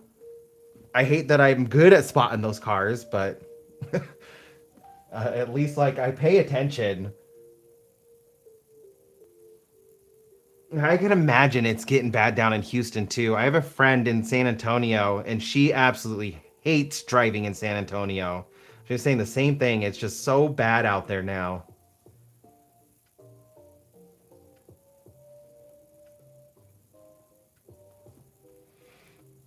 I I went to Florida when I was working at Chewy.com. That's the warehouse I was working at. I went and helped open the fulfillment center in Ocala, and I wanted to go to Walt Disney World while I was there, and Orlando was close enough that you could drive. So I was like, I'll just drive to Disney World, and it was my first time down in Disney World, and it's a different kind of traffic out there. I don't know, like the type of meanness in the cars there, it seems more like Vegas. The drivers are mean, but they're upfront about it, and they're like aggressive directly towards you. Where when I went down to Florida, it just felt like a lot of passively aggressive drivers. Where like if I like say let's say I'm driving and I look behind me to see because I want to change lanes and I look behind me so my car drifts a little bit over there. Like the in Florida, if I did that, because I did do it once, I didn't like cross the lane or anything, but like my car got close because I was looking behind me to see if I could change lanes. There was a car there, so I just kept driving forward. And the car just kind of like then just started pacing me. And the lady was refusing to look at me or acknowledge me. But like every time I slowed down so I could try to get into that lane, she would slow down. And then if I sped up, she would speed up and just ignore me as like just because she could tell I wanted to get over into that lane. But because my car drifted slightly close to her, then she wanted to like be passive aggressive about it. And just a different kind of aggression down in Florida.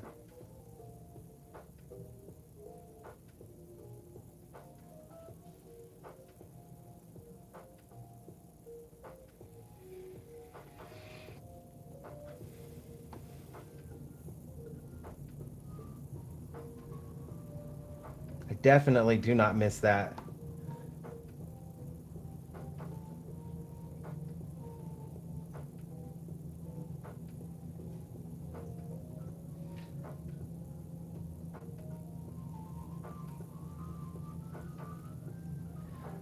Hello, Leanne. I hope I'm saying that right. I just noticed you were in the chat too. I apologize, I missed that.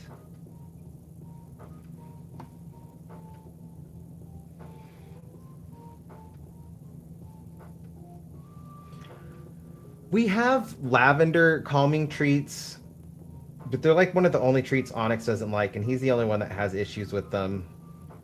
As long as I'm near him and we don't leave him alone, like he'll just shake between my legs. But like he doesn't freak out too bad as long as I'm near.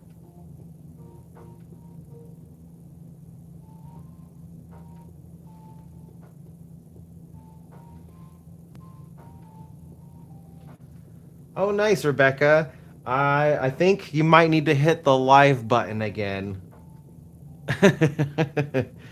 YouTube doesn't automatically like bring you to the most live moment.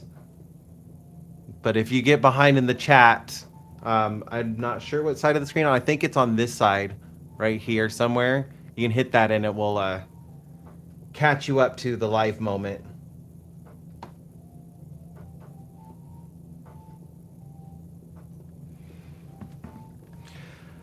Our old dogs, Rascal and Dexter, they both loved fireworks. Like they got really excited. I think it was more because like they got used to going out to parks. Like on 4th of July, we would take Rascal and Dexter with us, and of course there'd be barbecue and stuff going on. So they would get like hot dogs and pieces of hot dogs and pieces of hamburger.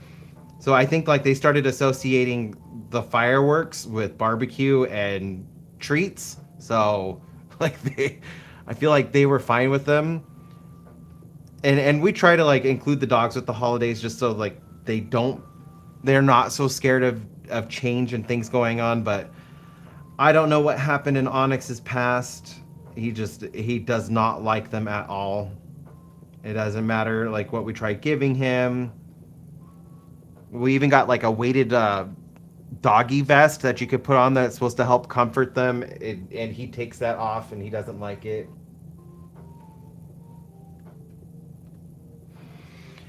I don't like seeing them with anxiety, so I do try my best to provide some kind of comfort or find something for him that would work. And the only thing I have found that works for Onyx is just being near him,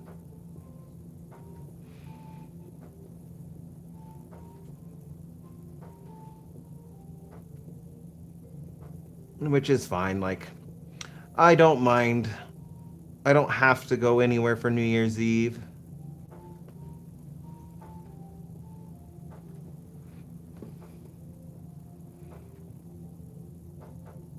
On the like the big holidays and stuff, I can just keep him near us.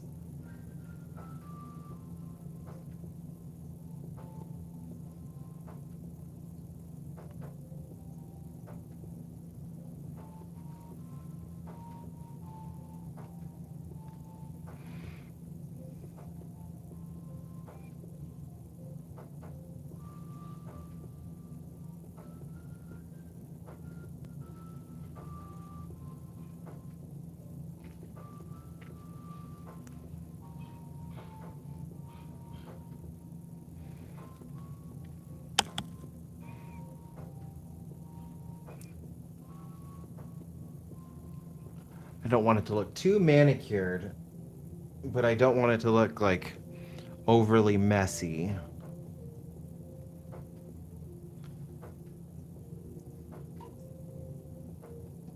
Things I didn't know I would ever think about art growing up, concerned with something looking manicured when doing a landscape.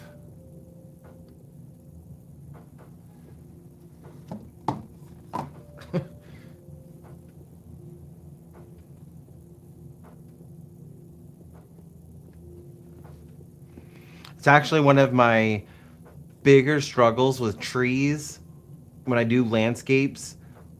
And I'm pretty sure it's just something I notice and I'm just nitpicking about my own artwork. But like when I'm doing trees and I'm like adding in all the leaves and everything, I feel like the trees look too manicured. Like they're in a city with professionals coming out and shaping the tree to make it look nice and pretty versus the way it would look out in nature.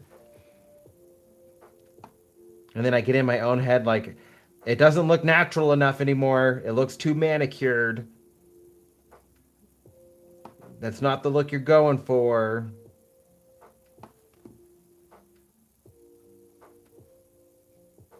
Yeah.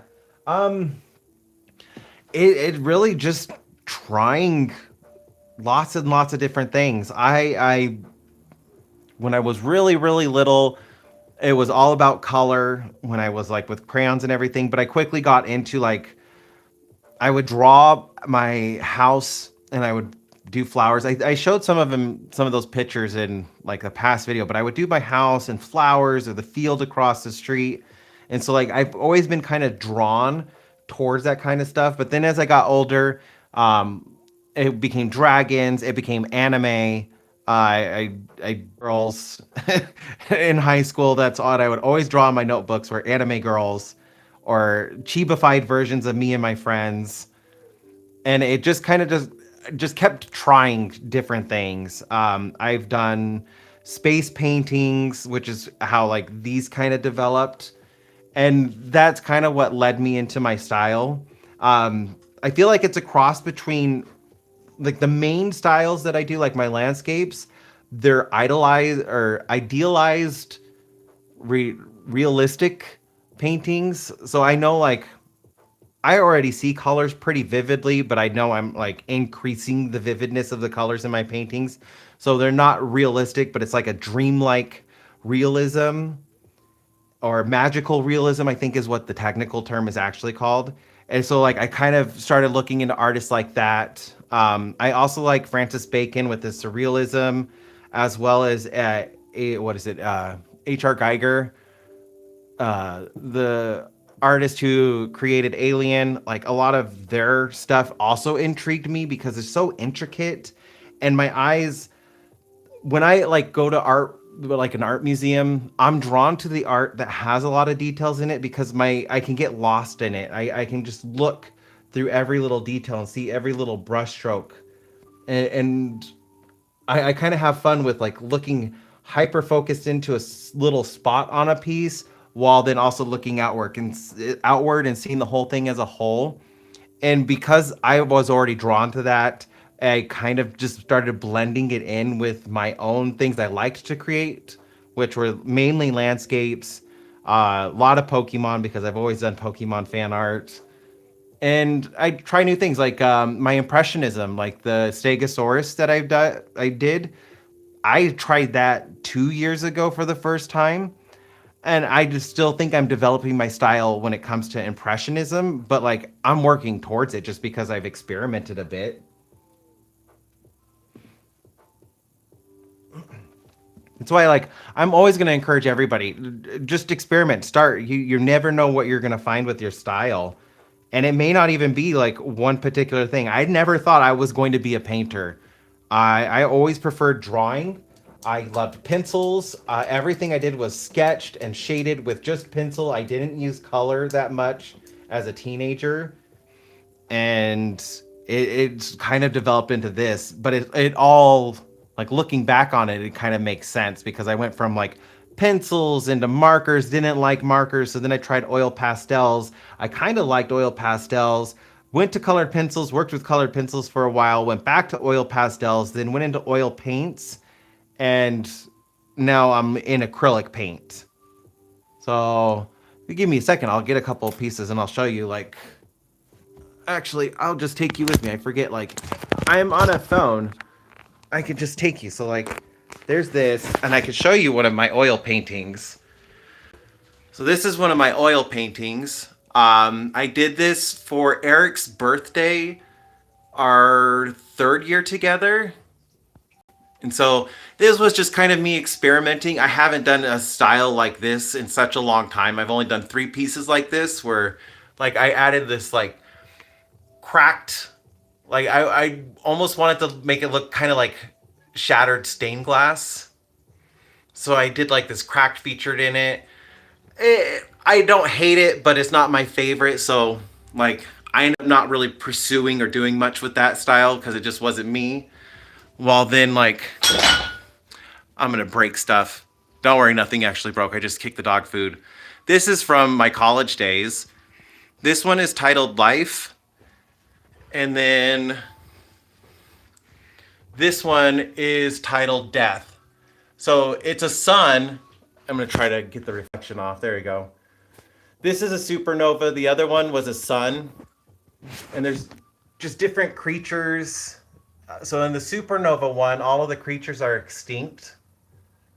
And I really loved all this like kind of detail work of creating this impression that there's creatures in the supernova while then zooming out and it just kind of looks like a supernova. And then the sun is all more modern creatures. So like there's ferns, a jellyfish, tardigrade, sunfish, goblin shark, lovebird. That's actually based off of my lovebird solo at the time. I even got viruses in there, fungus. There's an orchid, a Leopleurodon. I put that in there just to be funny.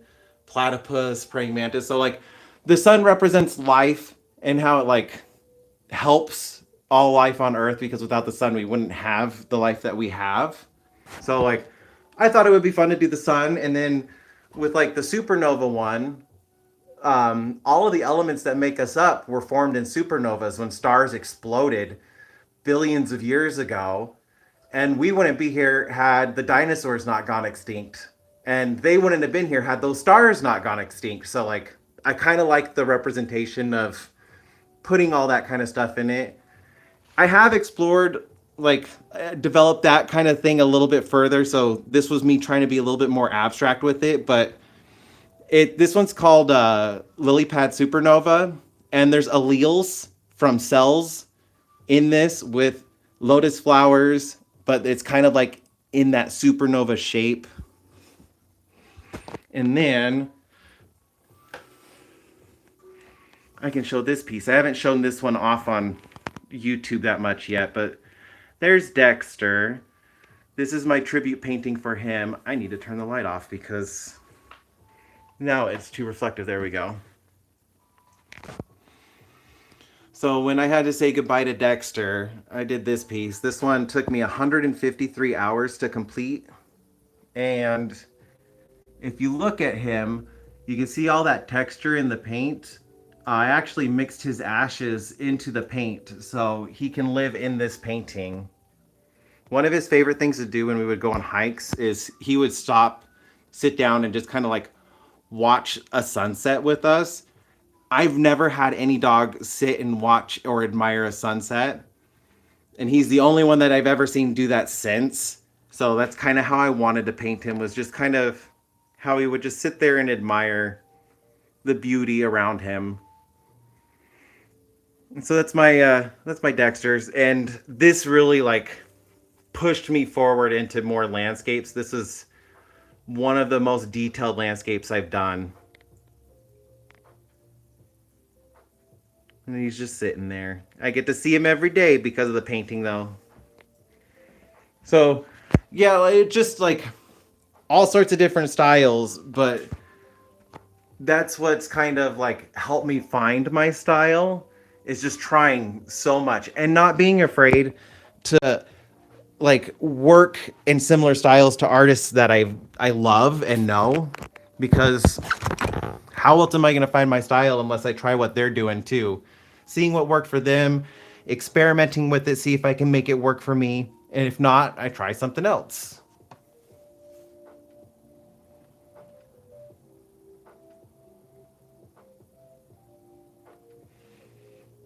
I'm so sorry to hear that, Jay.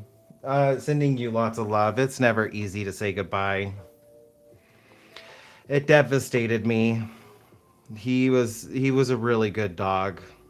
Like, I love Onyx and Baxter to death, and I will do whatever I can to make sure they have a fantastic life. But there was something about Dexter. He was such a like he seemed more intelligent than any dog I've ever met. Like, he understood emotions. He just always knew when I needed him the best, and it was almost like he understood what I was saying when I would talk to him. Like, I love Onyx, and I do talk to Onyx, but he just looks at me like, "What? Am I getting something? I'm not getting anything. Okay, I'll just sit here and stare at you."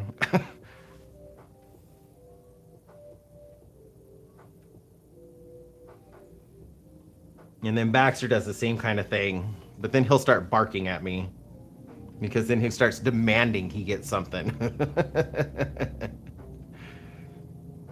Like, you gave me, you acknowledged me. Now I need something for you acknowledging me.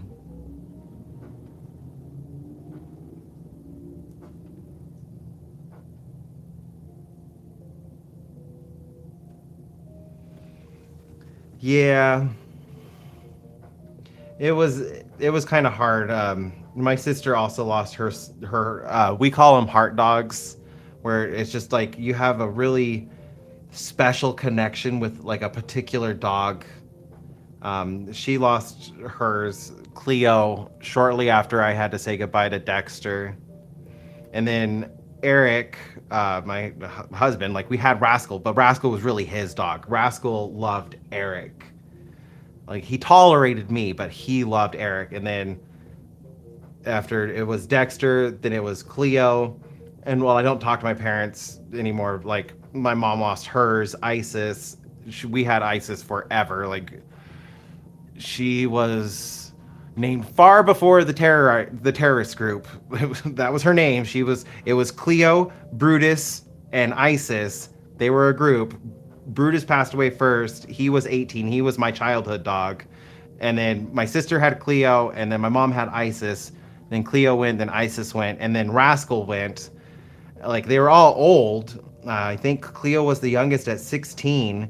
Like, they were old dogs, but it was just hard to lose all of them at the same time because Dexter was 18, Rascal was 20, Cleo was 16, Isis was 18.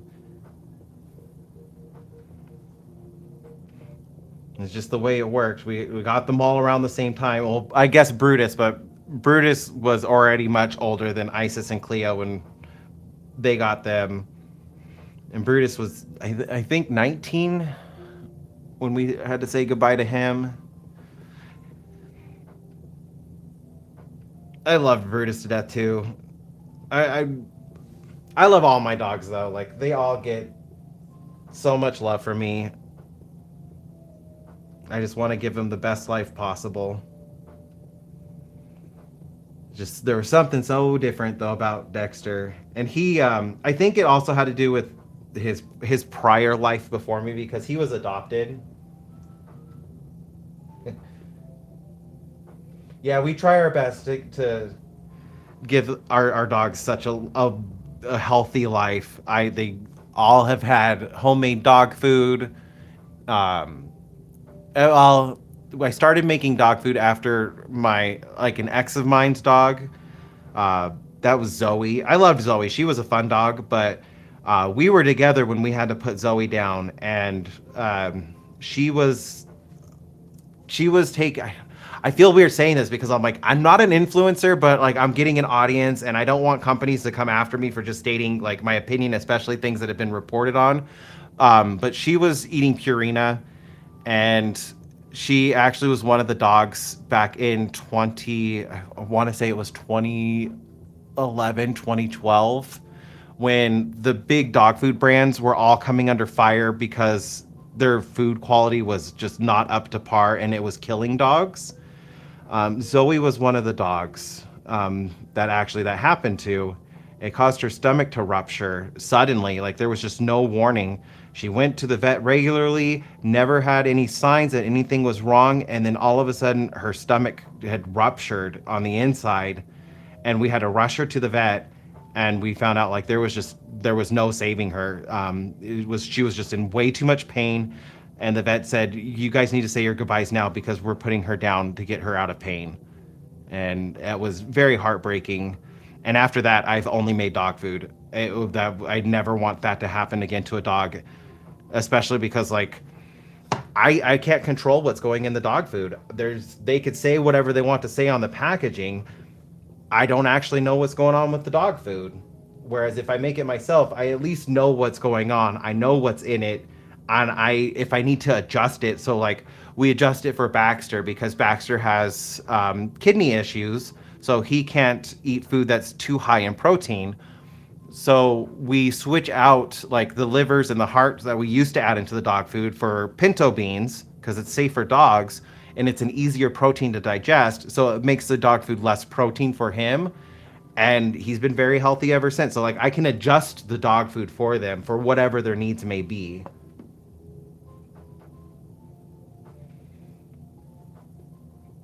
Yeah, it was such a I will never forgive some of the dog food companies for some of the stories that I've heard that came out of that because they just wanted to cut corners and make cheap dog food and promising like, oh, this is so good for dogs and it's everything that your dog needs, and it wasn't.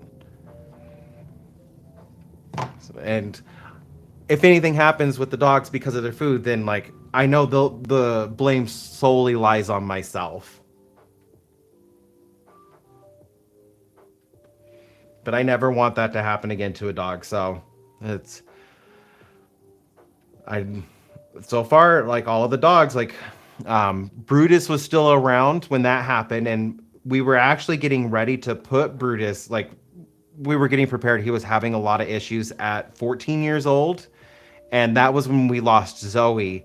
And after that, I immediately like I worked with the vet we had taken Zoe to come up with a food recipe, foods that were safe for dogs, how I could cook it, how I could save it, and like just I went through like a whole process. I spent like a couple months going back and forth to this vet, working on a dog food, and I came up with the recipe I have, and it's worked for the dogs.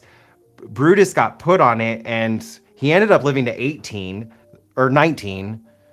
Yeah, so we got like 5 extra years out of him when we thought we were gonna lose him at 14 years old, and so he ended up living longer, a happier life. We felt like it gave him more energy, and just a little bit more life. And so since then, like just all of the dogs, I taught my sister how to make the dog food. Eric now knows how to make the dog food. I've shared the dog food recipe with you guys. I'll probably end up sharing that again just in case like you don't have to go searching for the video. I'll make a post about it. But like it's a very versatile dog food. It's easy to change. It's easy to cook. And if I can help somebody else get like on homemade dog food that makes them happy and their dog happy, then I'm happy because that's all I want is I just want dogs to be happy.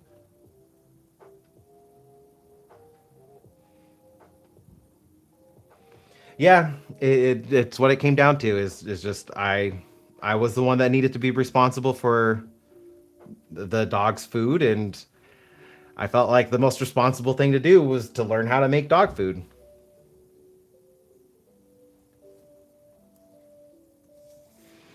I'll make a post about it after the live. I have it shared on my like it's a Google Doc, so I'll share my actual recipe. It's currently the one that I use for Baxter, so I think I have pinto beans and stuff in it, but switch out the pinto beans for like chicken liver, chicken hearts, beef liver, beef hearts. Just they're They're good organ meat for the dogs, and especially in today's economy, they're cheap.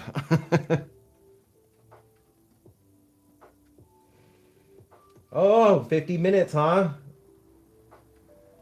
It's getting closer for you. We still have we have about 8 hours and 50 minutes left. Sitting at 3:11 p.m.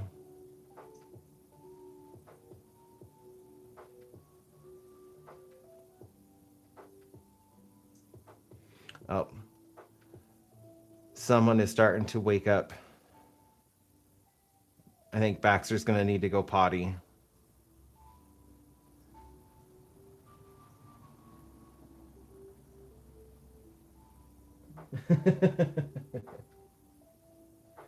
All right, yes. Give me a moment. I'm going to go take the dogs. He's doing his stretching and kind of like his little paw. Come on, let's get you potty and then I can show the stream. So, be back in just a minute.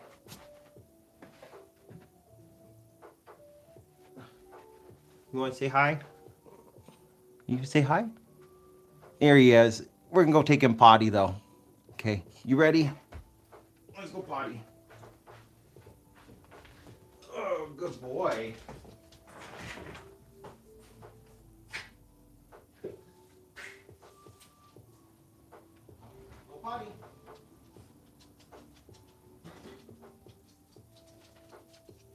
Go potty. Go potty.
Okay, I'm back. Sounds like one of my neighbors is having a fit, but I'm gonna take you with me to give the dogs their treats. Oh, you want your treat? I'm gonna show you these. This was one of their Christmas presents. We only give them, if we give them one, it's one a day, and it's New Year's Eve, so we're gonna give them one. We found these doggy sandwich cookies, and I gotta say, oh my goodness, that was my finger. They're funny, these cookies. Eric and I have tried them. They do taste exactly like cookies. We even found there's chocolate ones. There's doggy chocolate, so it's made with like carob and peanut butter.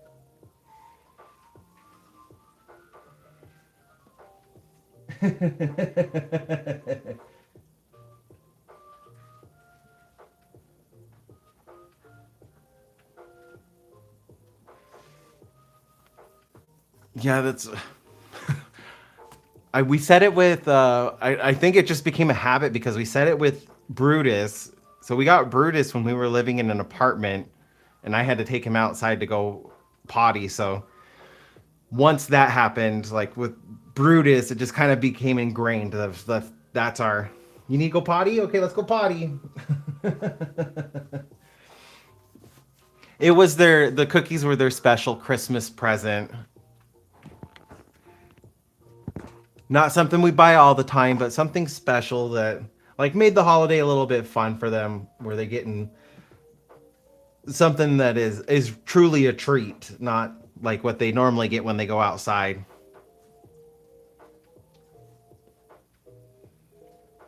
Hello, Becky. Good evening. It's almost the new year for you, isn't it? Or has it already happened?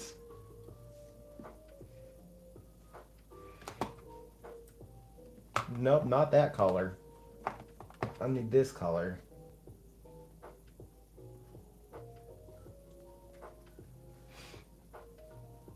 Oh, nice.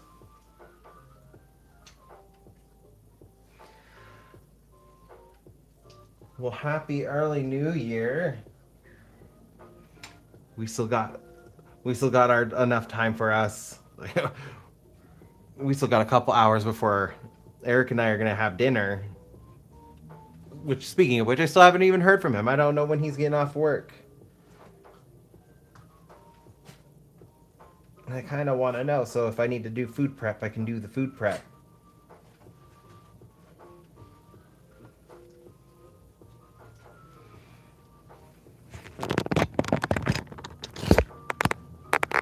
I'm gonna. Are you not gonna do it no more? Oh no, we're not doing that on camera. On X. He was just rolling around. He ate the cookie, and it's funny whenever he gets something that he finds really tasty, he rolls around like he's in heaven and enjoying it.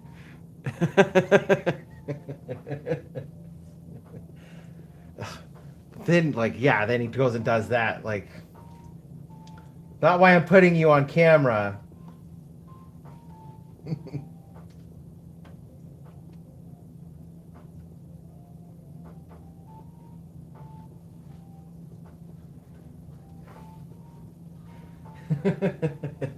You can do it. Although, like, if you need sleep, like I understand. I feel like keeping your sleep schedule is a little bit more important than messing it up. Especially because like if my sleep schedule gets way too out of whack, I get grumpy, and I'd rather not be grumpy.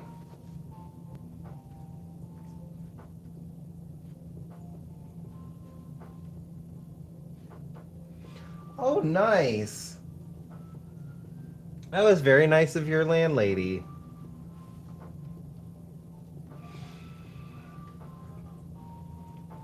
I definitely suggest just trying a bunch of different things. If you have multiple canvases and enough acrylic paint to do multiple paintings, find artists and like do a piece inspired by them that's just different. Like you could do something surreal, like by Salvador Dali, or like more like Frida Kahlo, or you could do impressionists, an impressionist style like Vincent Van Gogh, pointillism. Like you just experiment with it, and then like I'm pretty sure once you start, you'll find something to be inspired by to create. Like I always find like I the most inspiration always comes to me once I actually start putting down paint. And I'll even change the color. Like I'll start with one color and then I'll get inspired and start all over.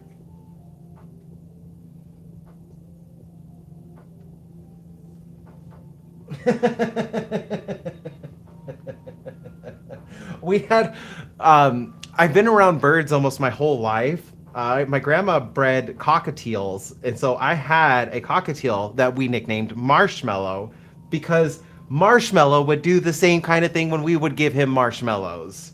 Like he would throw his head back and he would do like this weird little squawk of joy whenever we would give him marshmallows. Oh, animals are so funny.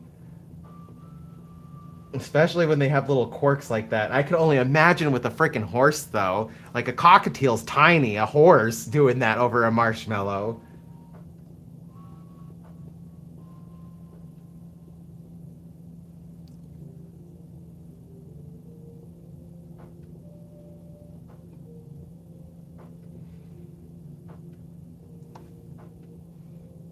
I bet that's got to be so funny to watch, though.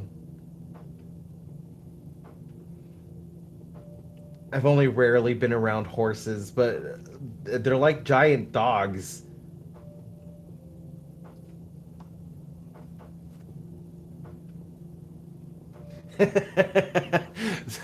We would give Marshmallow the littler marshmallows, not the really big ones. So like they'd probably be about the size of my thumbnail. They're not huge marshmallows. But it was funny because we would give it to him and like he'd have like he has a parrot beak, but they have like that little gray tongue, and so he would open it just enough for his little tongue to come out, and he would just kind of like tongue at the marshmallow and then throw his head back and squawk, and then he would come tongue the marshmallow again and then throw his head back and squawk. Oh my gosh, this is like I'm sad I don't have any video of this. It was just like this was back in the 90s. I wish I could have somehow gotten video of this to show you guys. It's one of my favorite memories of Marshmallow.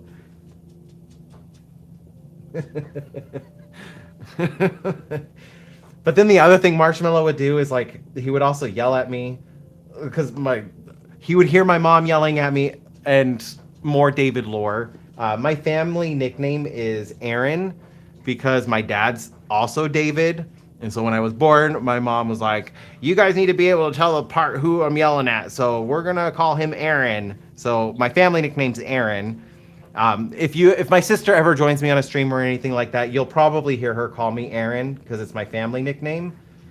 But like Marshmallow would yell at me, "Aaron, go to bed. Aaron, do the dishes. Aaron, take out the trash."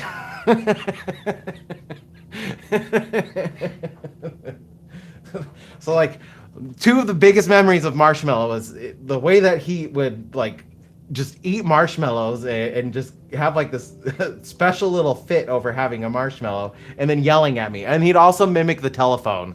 That was another thing he would do. Like he had a perfect mimic of the telephone.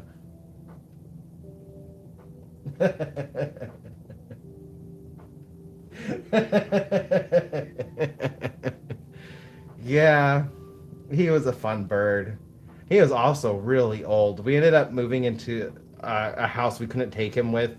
So he went back to my grandma. So he was originally my grandma's, my mom's mom. She's the one that bred cockatiels. And she had him for like 8 years. And then we got Marshmallow.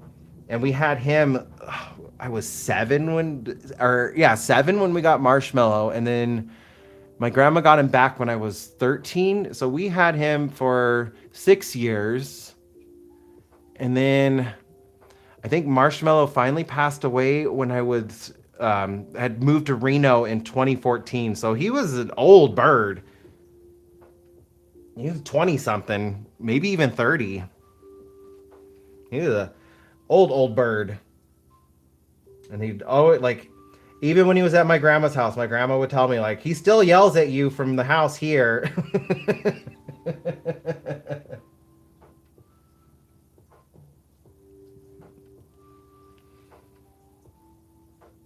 He was a fun bird. He never paired up with another one. His girlfriend's name was Funny Face. She was all white and she had bright orange cheeks, and then like the little tuft on her head was all yellow. And it was just the faces that she would make at us. Like she would stick out her tongue at us and tilt her head and look at us really weird. And she'd just like make weird faces for a bird, so we just called her Funny Face. But she ended up getting really sick. I don't remember exactly quite what happened, but I do remember like Marshmallow never paired up with another bird. We tried getting him other, like, introducing him to other birds my grandma had, and never interested in him. It was funny face for him for life. I might need to do is like, I think what eventually I'm going to end up doing is something like this for all the pets that I can remember. And I think Marshmallow and Funny Face, I need to do something for them. Like, they were my first birds when I was really, really little.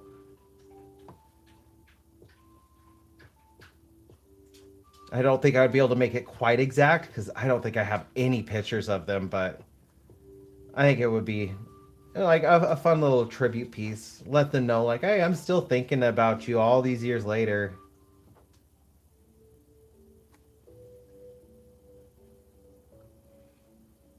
Okay, Becky, I hope you have a wonderful evening. Happy New Year. I hope you have a lot of fun tomorrow and get some sleep.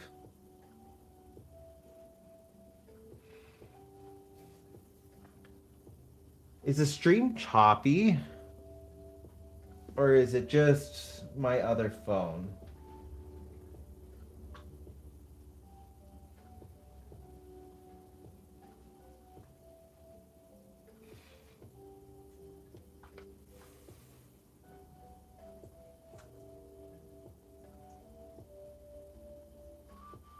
Okay, I guess it was just my other phone. Okay.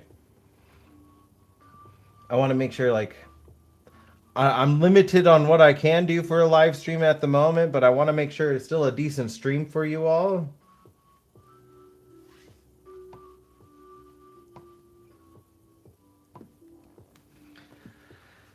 I think that's going to be good for the baby's breath. I don't want to do too many. But now I need to get started on these bushes.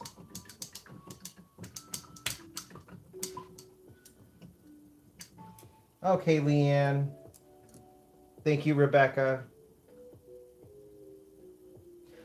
All right, Becky and Leanne, I hope you both have a wonderful New Year's. I appreciate you joining me, and I'm going to be doing more live streams in the future. I'm going to be working on them. I will. I know it's going to be a great day. We're going to go to the park with the boys because everybody's going to be sleeping in tomorrow. It's one of the best days to go out in Nevada because everybody like drink themselves silly the night before. While New Year's Day, like nobody out is out on the roads, nobody's at the parks. So we're gonna have a good day. We're gonna go take them to the parks and let them play. I need to lighten you up a bit.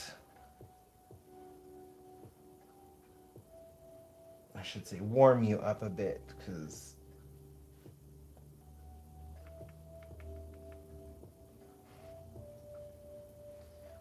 it was not the right green for what I wanted.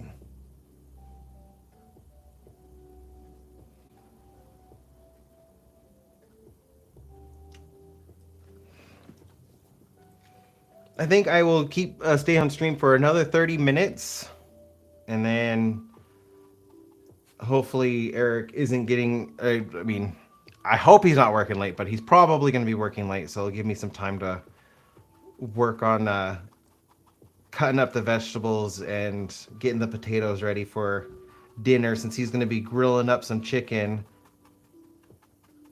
I'm probably gonna. I might do baked potatoes tonight. I haven't had baked potatoes in a long time.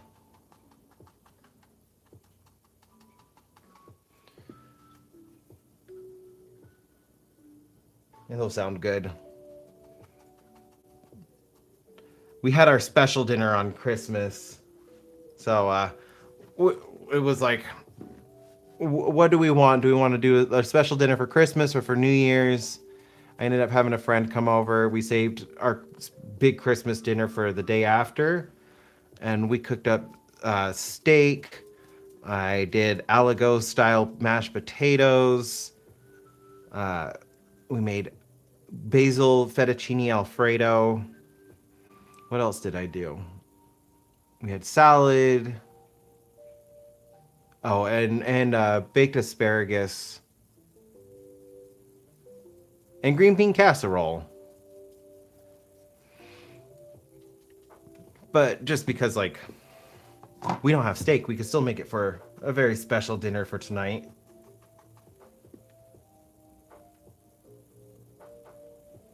Yeah, my friend, she didn't have anywhere to go for Christmas, and so my husband and I were like, you know what? Let's wait on our Christmas dinner. We'll so on Christmas night we just kind of like, I mean, we still had our fun day, but we ended up just doing breakfast for dinner on Christmas night and had pancakes and eggs. And then with my friend coming over, since she didn't have anywhere to go for Christmas, we just saved our Christmas dinner for when she could join us, so that she still felt loved and had a nice holiday.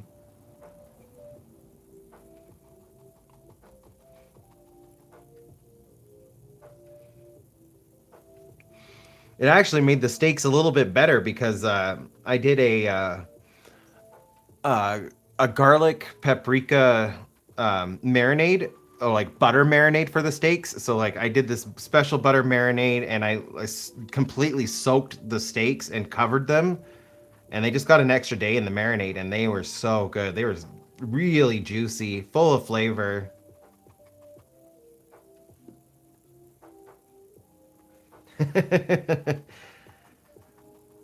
Not something we can do all the time, especially because we're American and our breakfasts are super high in sugar. So definitely not something you can do all the time. But like we figure for Christmas, breakfast for dinner, yeah, that's fine. It's a special holiday anyway. Okay, this is not how this is gonna stay looking. I'm just kind of like mapping out where I'm gonna put these bushes.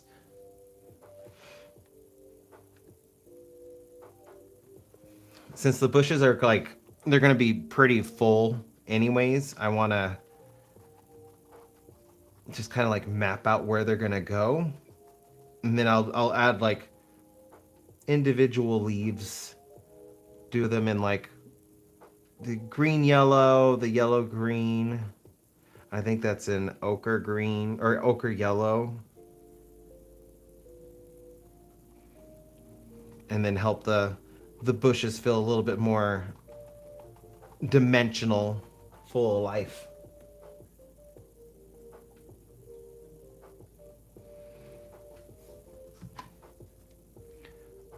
Boom, boom, boom, boom, boom, boom.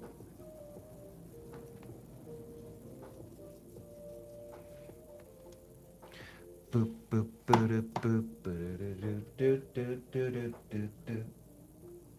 Boop boop boop boop boop boop boop boop.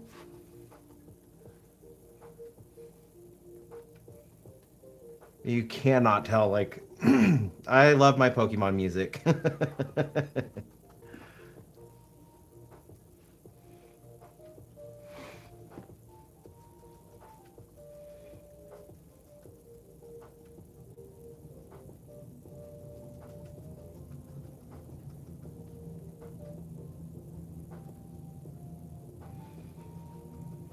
I want to say this is from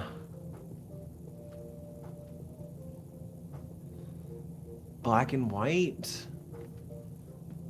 I'm gonna need to check.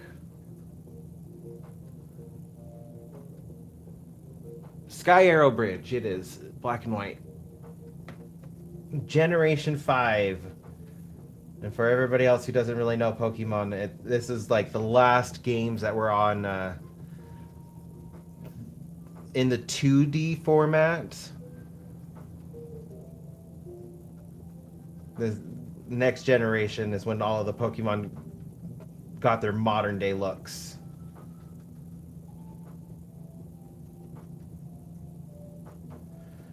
Which is weird saying that's their modern day looks because that was 10 years ago.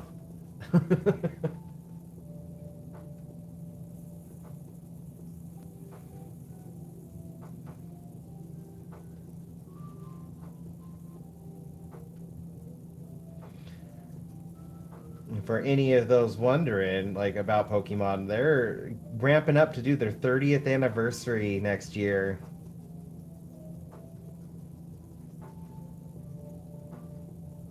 I still kind of like 30 years. Pokemon has been around for 30 years now.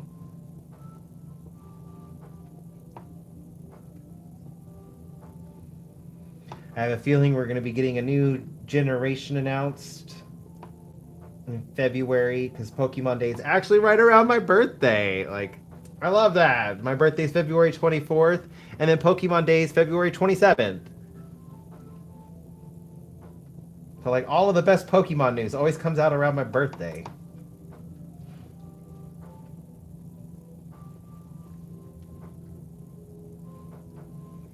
Hey, Chuck! Welcome! Happy New Year! Oh, nice! Are you doing what my husband's doing too? He's grilling up some chicken when he gets home from work. Thanks, Chuck. The memorial painting. A friend of mine lost her nephew at 11 years old earlier this year, and she wanted me to do a memorial piece for him. And he loves Pokemon, so this is going to be a Pokemon piece, but I'm going to have him up here in the front and then his favorite Pokemon around. And I'm doing like a painting that represents like heaven for him, like this idyllic, peaceful location that he can just be happy in. And so whenever they see the painting, it will help make them happy.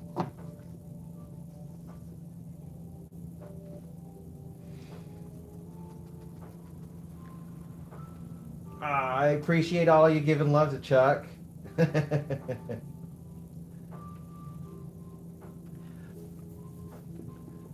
love his style with characters.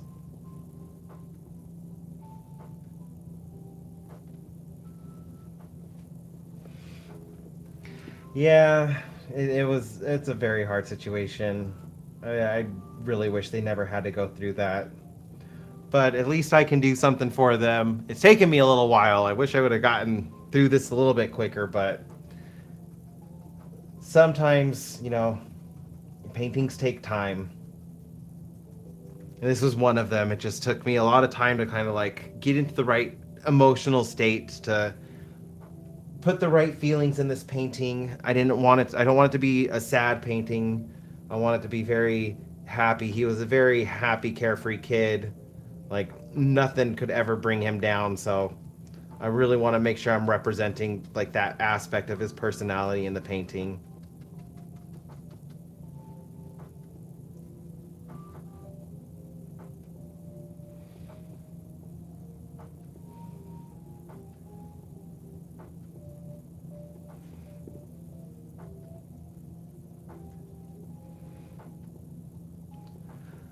So what are you cooking up, Chuck?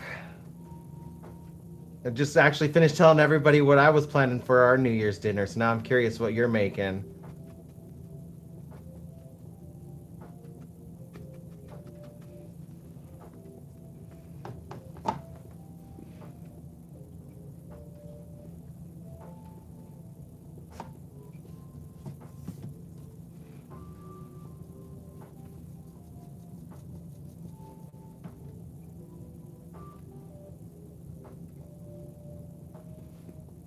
All right, now that I got the bushes planned out, I can get their collars and more shadowing and highlights done to help them stand out a little bit more.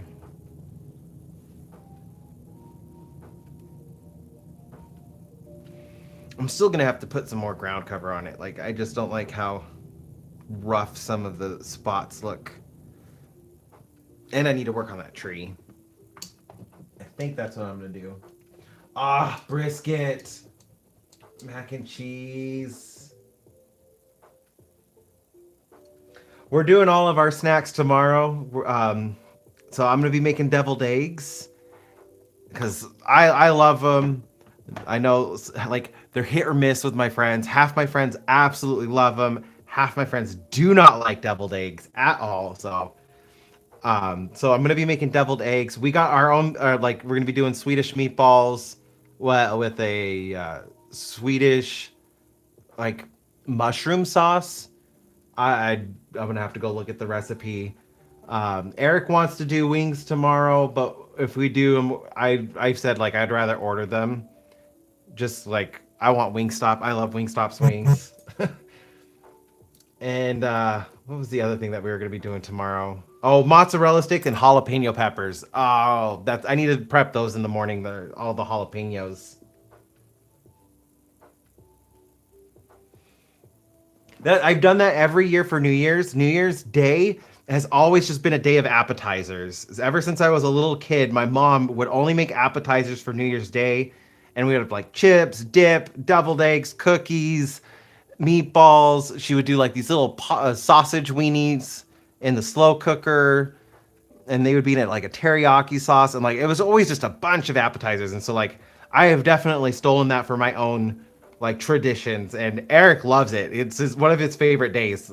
We call it our smorgasbord day, where it's just all sorts of different foods. Feel like it's one of the best ways to celebrate with food. Like, why just pick one thing when you can make a whole bunch of a bunch of things that are tiny?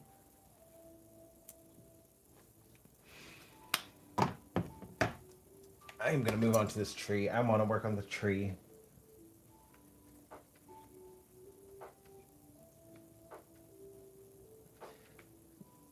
All right, Jay. I hope you have a wonderful new year. Yeah, take the dogs before the fireworks start. We still got a little bit of time. Like, fireworks don't typically start until like between 7 and 8 o'clock. So we still got like 3 hours left. But yeah, I'm getting ready for it.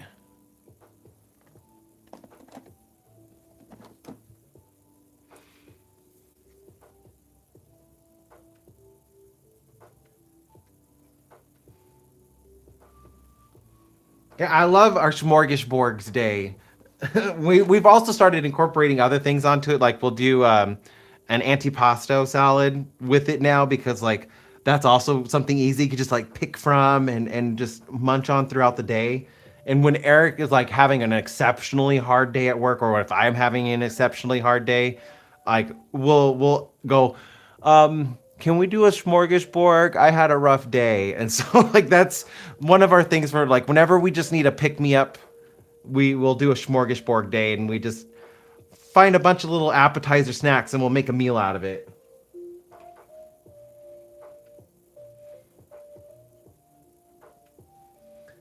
Nice. I think I'll stay on to help wish you or bring in the new year for you, Rebecca, and then I'm gonna have to get going just so like I could get started on our dinner.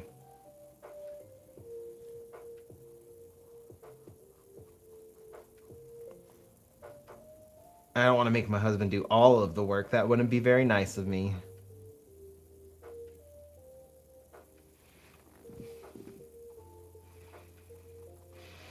I think I'm gonna do an oak tree. They kind of look like oak trees in the background. So I think I'm gonna make this an oak tree, but I need to get a better brush. This brush is looking kind of frayed because I like to smash it into the canvas.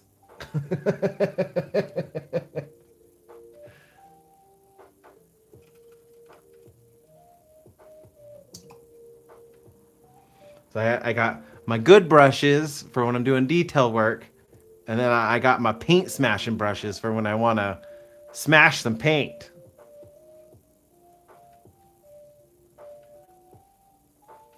One of the things that like I will also suggest, keep your paintbrushes. You can always find ways to work with them, even if they're all frayed and stuff. Because there's a reason the brushes got frayed, and if you work in, if you continue working in that same kind of style, you're gonna want to keep them. So like because I like to like with the bushes where I've smashed the paint around just to kind of create my blends. If I use brushes that are already frayed, I'm not worried about them getting messed up, and it saves my detail brushes. So just things to remember. Things that I wish somebody would have told me when I was younger instead of like, oh no, my brush is frayed. I need a new brush.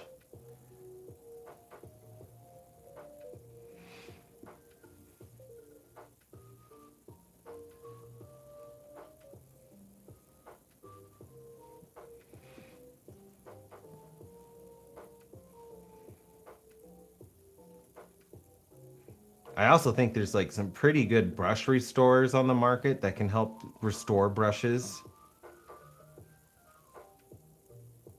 But I do too many things that involve smashing paint around, so I like to have frayed brushes for that.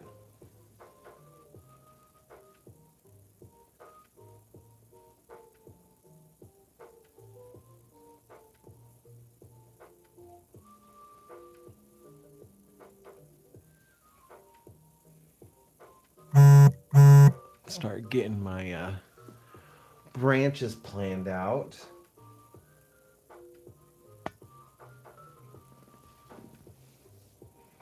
This is gonna have so many leaves on it.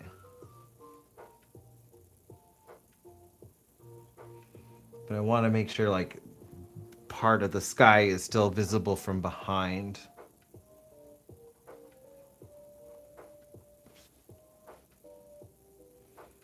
It's not too fill, but enough. So I need to make sure like I'm leaving spaces for gaps between the branches.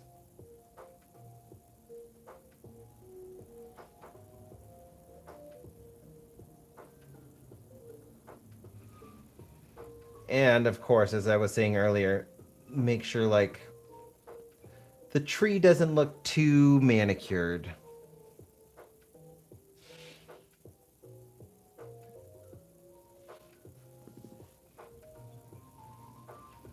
Gotta have those crooked branches in it.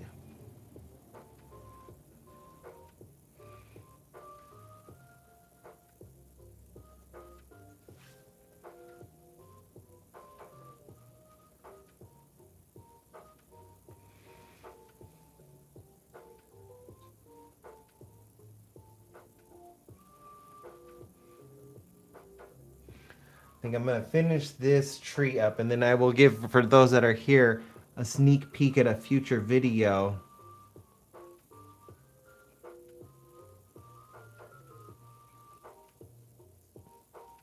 And I guess for anybody who rewatches the stream, they might see it too, but maybe it'll be incentive to watch it all the way through and comment. So I don't know if I know some of you don't watch shorts, which is fine. Like, I'm not telling you you need to consume all of my content. I try to have a diverse, like, portfolio of content, I guess, so that, like, I can share my art in different ways. I made a short a while ago with a sketchbook that I had gotten, and I had a plan for the sketchbook. And then I never did anything with it. Like, I had the idea, I think this was back in July or August, and I made the short, I think, in August, but I didn't do anything with it. And I started slowly doing something with it. So I will get that and I will show you guys and let you know how you can get involved with this one, because I think this is going to be a fun series and I'm kind of excited about it.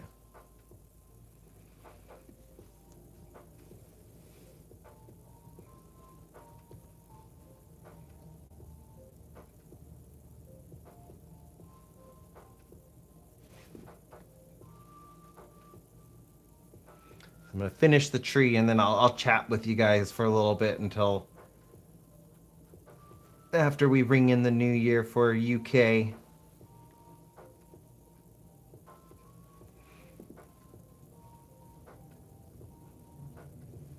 We got 10 minutes now.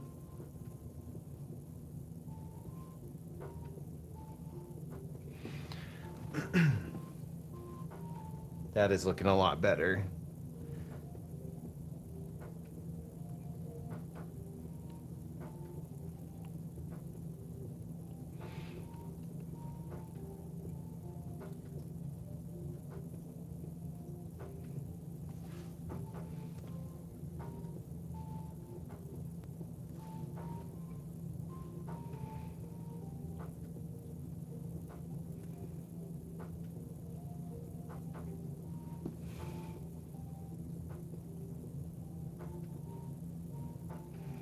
That looks more like a tree rather than a ghost.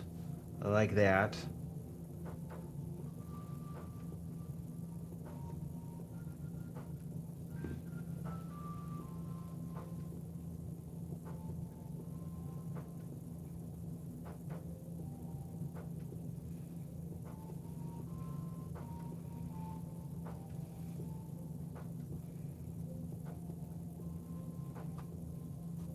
big old droplet of water on my book, or the painting.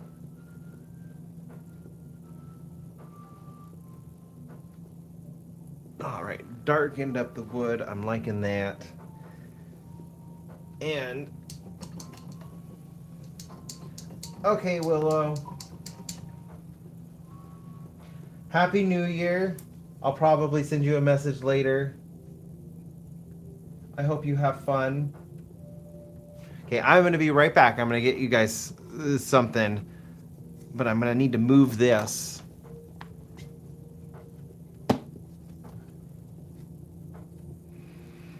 And show you something that I'm working on that I want to involve all of you guys with.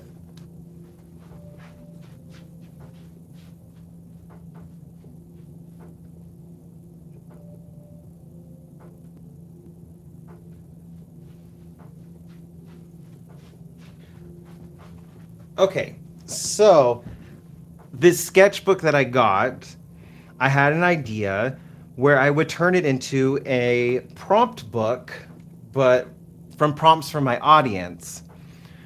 So I made the short and I posted it to Instagram, YouTube, and TikTok. And I did get a suggestion that kind of spoke to me. And I'm working on it right now. So here's the sketchbook. It's a lay flat sketchbook, but this is the cover. And the suggestion was a city in ruins or ruins of some kind. And this is kind of like the idea that has started flowing from that prompt.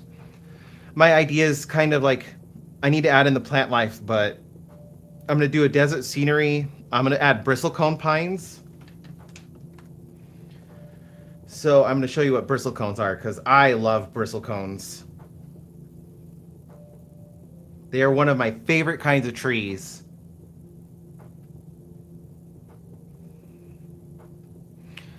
So this is a bristlecone, and it may look dead, but it's not. It's alive. Some of these trees, I think the oldest one was like 1900 years old. These trees can live for so freaking long. And you can see like there's still greenery on it, but I love how twisted and gnarled they look. And they live near, like, I can drive for about an hour and a half in almost any direction, and I will come across bristlecones. Like, they're all over the place here in Nevada. So that's kind of what I want to do here. I feel like the bristlecones just add to, like, this ruin-like state for what I'm going for. And I'm kind of, like, mixing it up, so I'm doing something a little bit more fanciful with it. So the ruins are going to be, I think, more, like, Greco-Roman inspired. Oh, thank you, Rebecca. So I know, like, there's not, there's no way we're gonna find any kind of Greco-Roman ruins here in the desert. But I thought it would be kind of fun just to do like different ruins for like what you would find here. So that's the goal with this, and I think the bristlecones would match up really well. I'll probably add in some like Joshua trees or yuccas as well to this, just kind of like do this. But this is going to be my sketchbook. So someone left that prompt on TikTok. This is how it inspired, like how I'm taking it and creating from it. But this entire sketchbook, I want to fill with just prompts from my audience. So this is a video that I'm working on. I don't think it's going to be my like next video, but it is coming up in the pipeline for 2026. I'm really excited about this series. I think it's going to be a lot of fun. Just getting different kinds of prompts from you guys and picking the ones that speak to me. I've already saved a couple from those shorts, so like this is definitely going to be like something that bounces between shorts and my long form videos.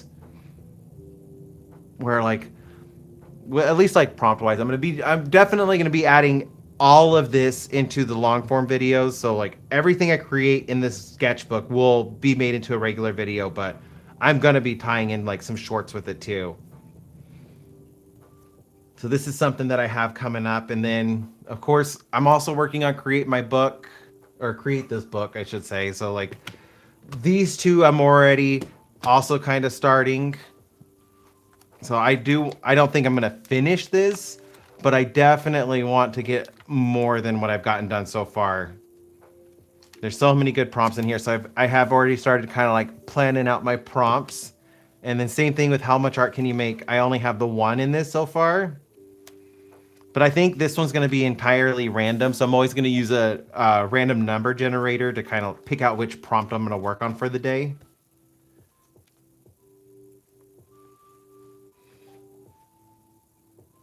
The steam engine idea. Oh, I do. I need to do another train. I've missed. I like drawing trains. I've drawn trains since I was little. I kind of want to draw more trains. And I could do the desert because I grew up, the train yard I grew up on was in Ely, Nevada, which is in the middle of Nevada. Nothing else around it. And in fun fact, this train yard is actually from a mine that inspired Stephen King's book Desperation, where the Chinese miners were buried in the mine.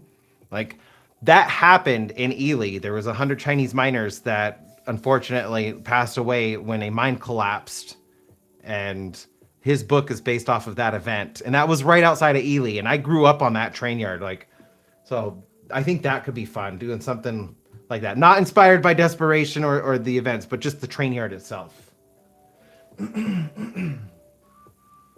Oh yeah, the one from Yorkshire. There's so many cool trains from around the world. Like, I think it would be cool to do maybe like do a spread. Hey, there you go. Like, look at this, Rebecca. You may have given me a prompt. I could do a spread of like different engines from around the world, like the bullet trains from Japan and China, the steam locomotive passenger trains from the UK and Europe, because that's what they're known for there, or like the big rugged mining trains that are known for here in the US. Even like I think Russia even has like a ridiculously big steam locomotive, like, and I could do like a spread like the big boy versus the Russian version, and like the UK and French steam locomotives, or maybe I can do like an updated, like a French updated bullet train in the UK. Like, look at this, you are definitely helping me out.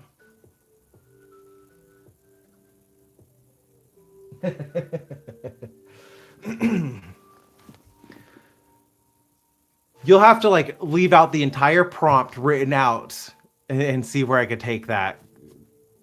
But I do like the Yorkshire idea. I've been wanting to do a piece about like the English countryside.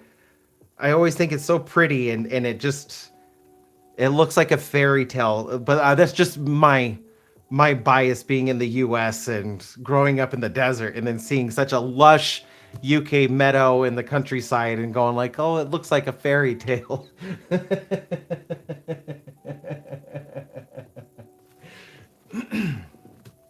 That could be a fun prompt for this too. Just like it definitely tie in with my childhood too. I love Thomas the Tank Engine, so like now I'm thinking like maybe I could do like a spin on it and cross it with like my version of the Island of Sodor. It'll be fun. I think this is going to be a great sketchbook. I can't wait to fill this one up. I already have a whole bunch of prompts. I'm definitely like going to be writing down more. I have a document in my Google Drive filled with prompts that I want to do, but this one I just felt like was perfect for the cover. I'm thinking like once I get the ruins done. Oh, Happy New Year, Rebecca! And for anybody else that it just turned midnight, Happy New Year!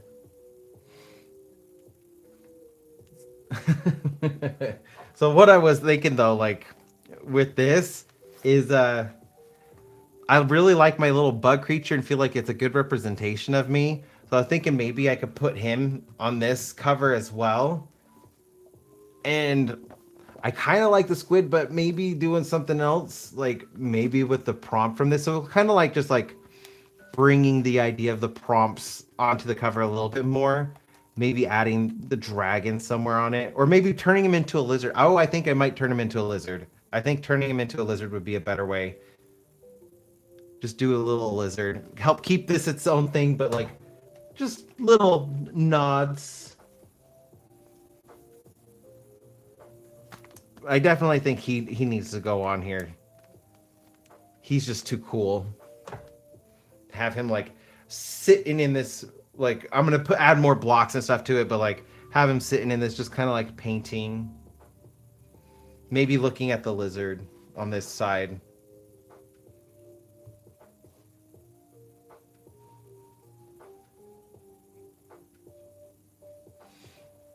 Yeah, they definitely work with the blues. It's actually why this is gonna be white, but I wanted to tie more of the blues down, like because there's blues in the skies, there's blue in the middle. I wanted a little bit more blues here, so like I do have some blues mixed into like the dirt, just like it's gonna act as shadowing. But these are gonna be white, but the blue's gonna kind of like work with it, and I'm gonna definitely add more yellow. So instead of marble for these ruins, even though like they're gonna be Greco-Roman inspired, I'm gonna have them look like they're made of sandstone, just so like they fit this environment a little bit better because we have lots of sandstone here. And then the little creature, I definitely need to lighten this up more, like desaturate it more so he stands out. Because right now, if I put him on here, he would probably just get lost. Or maybe I could just have him sitting on this side and have the lizard over here, since I already have a pillar knocked down. Just kind of have him sitting over here, just painting, doing his thing.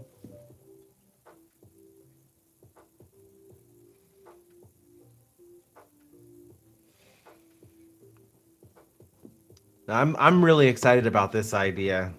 I think this would be such a fun way to help you guys like give me like I don't know like necessarily take ideas, but a way to like a fun way to interact with you guys and create something special for YouTube that's just like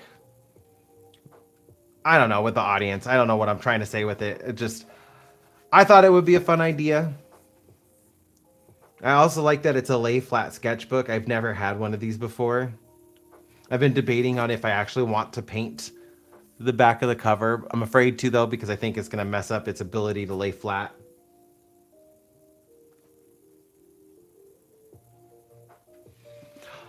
Oh, that's a clever idea too, like a fresco.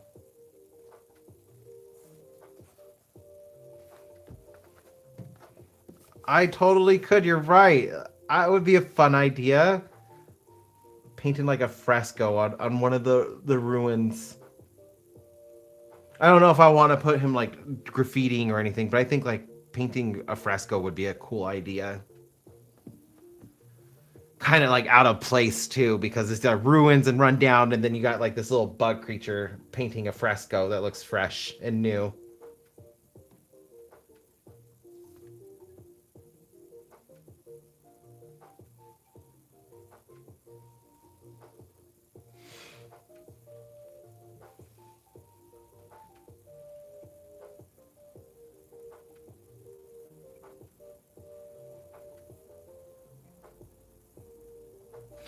Yeah, these are lay flats.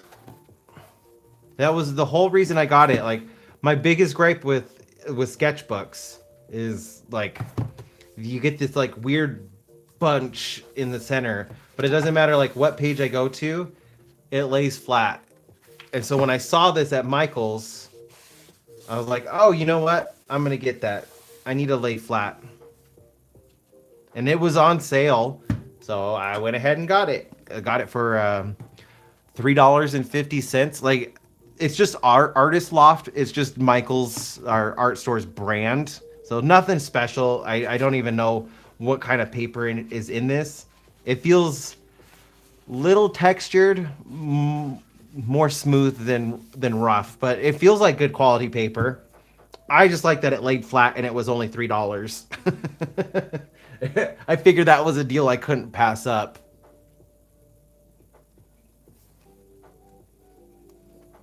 Like every once in a while, you just see one of those sales where you're just like, if I don't get this now, I'm never gonna get it again for this price. Because I think these are normally like $15. But now you know, like when you look for them, like a lay flat, that's the spine they're gonna have. And I just had it laying flat while I was painting it. It's how everything's like lining up so perfect. It was funny because before I bent it, all of the paint looked like it was one. And Eric's like, that's a weird looking canvas.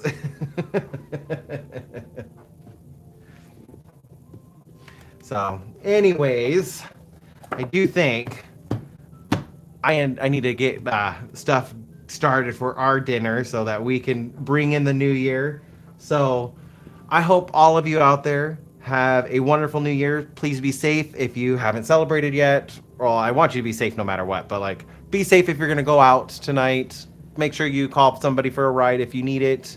We don't want any accidents happening. I would hate to hear anything happen to anybody in my community. So please be safe out there. And yeah, I look forward to 2026 with you all. This is going to be a fun year. I got so many art ideas.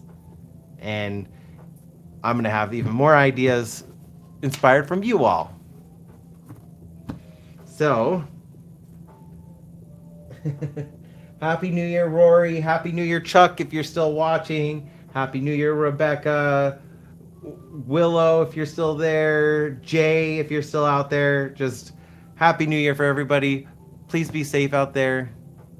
And remember, don't get lost. Don't get stolen. And I hope you all have a wonderful night or day, whichever time it is for you.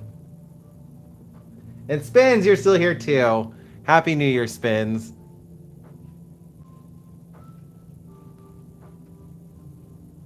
So anyways, I'm going to go get started on our dinner. So I will catch you in the next video. I'm working on Sunday's video, so I will see you all then. Bye, you beautiful people.